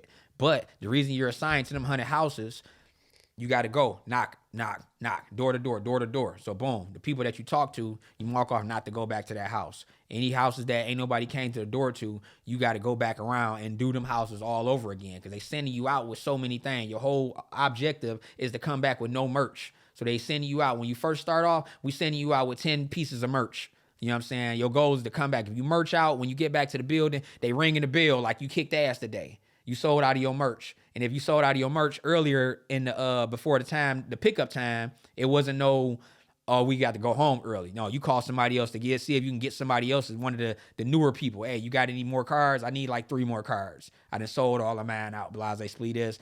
Come drop me off 3 more of your cards. Stuff like that. But it's times when you're out there, you don't sell a damn piece of nothing. Like these people, they like, damn that coupon card. I don't care nothing about that. I don't buy jets like that. I don't eat pizza. You know what I'm saying? You go to knock on some board. Get the fuck off my doorstep. Sweet, have a good day. Without you even having to do your fucking sales pitch. I'm a sick dog on your ass. Yeah, pretty much. Like, and you just got to do those 100 houses. And from 9 to 6 before the car come back and pick you up. It's gonna come back. The car gonna come back and pick you up at lunchtime to go get some food and then drop your ass right back off in the same neighborhood. And you gotta walk them couple blocks and knock on them same doors to try to sell out all of your shit. If your sales pitch work, then you sell the shits. The more you sell, the more money you make. Damn. And that was one of my worst, but my worst, I only worked there for goddamn 3 weeks. I worked at Wendy's for 3 weeks. He said, fuck that. Yeah, they tried to play me. They told I worked for 3 weeks, and after that, I had to work that 2 weeks in the hole. I come to work on a Friday. It's payday. I'm about to get my first check, and I'm having to get to work at 3:00 every day. So I'm dealing with the high school rushes, everybody getting off the bus. It was at the damn one on 8 Mile and Evergreen. I got hooked up. I didn't apply for none of this shit. I got hooked. Pretty much a lot of my jobs was hookups, but I didn't apply for that shit. Went in there on payday. They like, we ain't got no check for you. Now, when check. Yeah. Now, when I first started, they like, we need a copy of your birth certificate or your social security card. I didn't have those copies at the time because they got burnt up in our house fire and shit years before. Never went and got a new one. Right? Boom. So they like, okay, throughout this time frame, just make sure you try to get that, but we'll let you start working. All right, cool. So I started working. Worked the time, came down to get paid. They like, we ain't got no check for you. And I'm like, well, what you mean y'all ain't got no check? And they say, well, did you bring in your copy of this, that, and the third? Whether I brought that shit in or not, I still worked 3 weeks. You know what I'm saying? So y'all ain't got no check for me? No, we ain't got nothing for you. All right, well, I'm not working today. I quit. So they like, no, but let's figure something out. No, I quit. Where my money? Right? So that was on a Friday. Saturday morning, I get a call. Hey, we got a check up here for you. My check was there yesterday, bro. So they try to hold your check. Ain't no way that somebody brung my check Friday nights, early Saturday morning. My check was there yesterday, bro. So boom. Oh, we got a check here for you, Blase split this. It just got here. I bet it did. So I get up there, get my check. Yeah, we got your check. Blase split is. We can use you today if you want to work. Child, please. Fuck out of here. I mean, I don't work If here you no don't more. get that bullshit out of my face, bitch. Like, no, I don't work here no more. I'm done with y'all. Y'all just tried to get down on me. Fuck. Like, that's why you think I walked out yesterday on y'all Friday rush. Y'all not about to play me, and I ain't finna play this game with y'all. I ain't want to work here in the now first when you place. went to pick up your check though, it was all good though. They ain't try to psych, No, it wasn't no psych. No, because Nah, hell they wanted me to work that Saturday. Yeah, I feel They was down a man. So it's now all of a sudden y'all know y'all finna be banging on this Saturday rush. Now I would have lied to him. I'd be like, yeah, I work. Once I grab that check, walk right out. it wouldn't even know. It was no purpose. I'm being me. This is No, your cash. you It's like- fucking with my money now. Yeah. That's my is manpower, like- my time. Fuck all that. I feel like shit. Now y'all ain't got my check after 3 weeks. You think I'm finna work another 2 weeks? I mean, fuck that. And they don't tell them when you gonna get paid for that shit either. Exactly. So where's my money that I already worked for? I'm not doing nothing. I'm not dropping a French fry or a nugget until I get some cheese. I mean, I gotta press this button If again. you don't get that bullshit Like, out of my face, stop playing bitch. with me, bro. fuck? Like, Can't and- clean the toilets on your way out. Man, that pissed me off. So that was the worst right there. Y'all fuck tried to outta get here. 3 weeks, 3 and out. Like, nope, this is why I don't do fast food. I ain't never worked in no McDonald's or none of that shit. But that was That's crazy. I want to say my worst job working in the call center. I hated that shit. I hated that shit to this day. nah, Enough said, huh? click. Enough said. Hey, how you click? Enough said. That's just like door to doors. But you You know know, what I'm saying? You just got to call people, harass them. Can I ask you a knocking question? on the but door. hold on, wait. I gotta finish this. But you know the funniest part about working in the call center? These people's voicemail. Bro, that'd be the funniest shit in the world. Man, I remember I had one lady. We called her. Got to the voicemail. She was overly religious. Nothing wrong with that, but it was just funny how she did that. She said, "Hello, thank you for calling." Blah blah blah blah blah. And remember, darkness might come in the night, but light shall come in the morning. Hallelujah! I'm like, man. So I left a voicemail like, "Oh, hey, yeah." yeah, one of my best friends in Tennessee, mama, used to have a voicemail like that. As soon as the voicemail come on, straight into scripture. The Lord reigneth, and just went to it. And it was like them voicemail, you couldn't even skip them. You had to just Had to go on go and listen through it. to it the whole thing if you wanted to leave a message. You listen to a whole sermon on the day. Yeah, like hurry you just up. sitting there like, come on. Now remember in the book of Genesis, Yeah. I'm like, oh, I do got one call center question for you. What's that? Is it true y'all not allowed to hang up the phone? The people. You're right. We're not allowed to hang up the phone. But I used to do that shit. I used to be like, hold on 1 minute, leave the phone there and go. yes, yeah. Bro. Hey, that's what I would do because we had arrogant ass doctors that call and ask stupid ass questions like, "Oh, we didn't get paid. What they're holding your paycheck to?" Excuse me, sir. Hey, what you say about the game tonight? No, I'm talking about y'all calling us. I wouldn't hang up on y'all because No, y'all. that's y'all what I'm saying. Either way it goes, y'all we couldn't say hang shit. up. I get hung up on all the time nowadays. They say stuff like, you have a good day. They try to influence you to hang up. I'd be like, you have a good day too. And I just keep playing my video games. No, but what I do, I put them on hold. Oh, shit. Yeah, No, we could do that. I Especially get around hung 3 up on all the time. around 3 or 4 o'clock when they supposed to be going home. Nah, stay on the phone with me. I'll talk to you all day because I know you. Man, I used to fuck with them back. All the time. That's why I get hung up on. Because I fuck with them back. Yeah. Man, I'm talking shit. Man, I place their ass on hold and get to talking. Hey, what's up for the night? Yeah, I don't give a fuck. The conversation don't even get that far with me. Yeah. Like it's certain stuff that it's a couple lines that you gonna say where it's like, nope, I'm good. I'm not interested. Like, nope. But see, but the call center is that we get inbound calls too. See? That's another thing too, because we get doctors that will call in and ask crazy ass questions. Yeah, because they got the call center that do the bullshit. Call your phone and when you answer, it hangs up. Yes. And it's like, what the hell is this? Now I'm calling the number back and they call it like, hey, how may I help you? I'm returning the call. Yeah, mother- You know what How I'm may saying? I help you, Yeah, motherfucker? like I'm calling y'all back. Somebody just hung up in my face as soon as I answered. The only time I hang up is when I don't hear good English. Well, I do that all the time. We had to deal with that all the time. Nigga, who is you? Whoa, this a scam. Man, it was a dude named Pete would call in. He had a strong ass Indian accent. Hello, my name is Pete. I'm here to check on the claims. You ain't gonna scam the scammers. Yeah, This, you definitely finna get scammed. So, this nigga. hey, Man, what you want, man? You fucking with Hey, my if boy. y'all own a call center, don't hire them because everybody in America just assumes who y'all But want. see, the problem with it's that all is, over YouTube now. I thought you had to go to the bathroom. but the situation with that is they'll outsource the jobs to India. That's how they'll do that. Shit. Well, we ain't Like I gonna be said, answering them calls. It's all over YouTube. I Yeah. see them videos all the time where the people call the call centers and scam them like they're watching them. And they be hacking. Like yeah, they can look at hack into their computers, yeah. system, and Look the at the people who camera. actually does the hacking don't know they're being watched. And they call like, yo, bro, why you scamming people?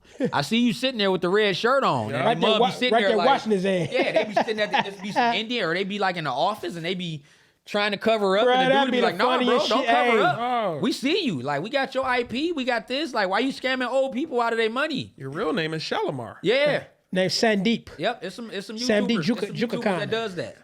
And I sit there and watch the videos because I be wanting to see their reaction. Yep. They be like, they be scrambling and shit. Yep, and then the dude, while he scamming them, while he talking to him on the phone, he'll send them a picture of them, and so they can see that they being watched, and they be like, they get the unplug and shit, and next thing you know, that shit be real, dog. And these people be sitting in the comfortness of their living room, knowing they scamming the hell out of somebody, telling you to download this software, knowing they about to rip you off. I will say this about hackers. A lot of hackers are actually good people. Like, you do got one or two who be out here stealing accounts and all this, but most hackers, they know they powerful, and for some reason, you know how certain jobs attract certain people. Like, a lot of cops are, unfortunately... So What it's a makes you difference. say, some hackers are good people?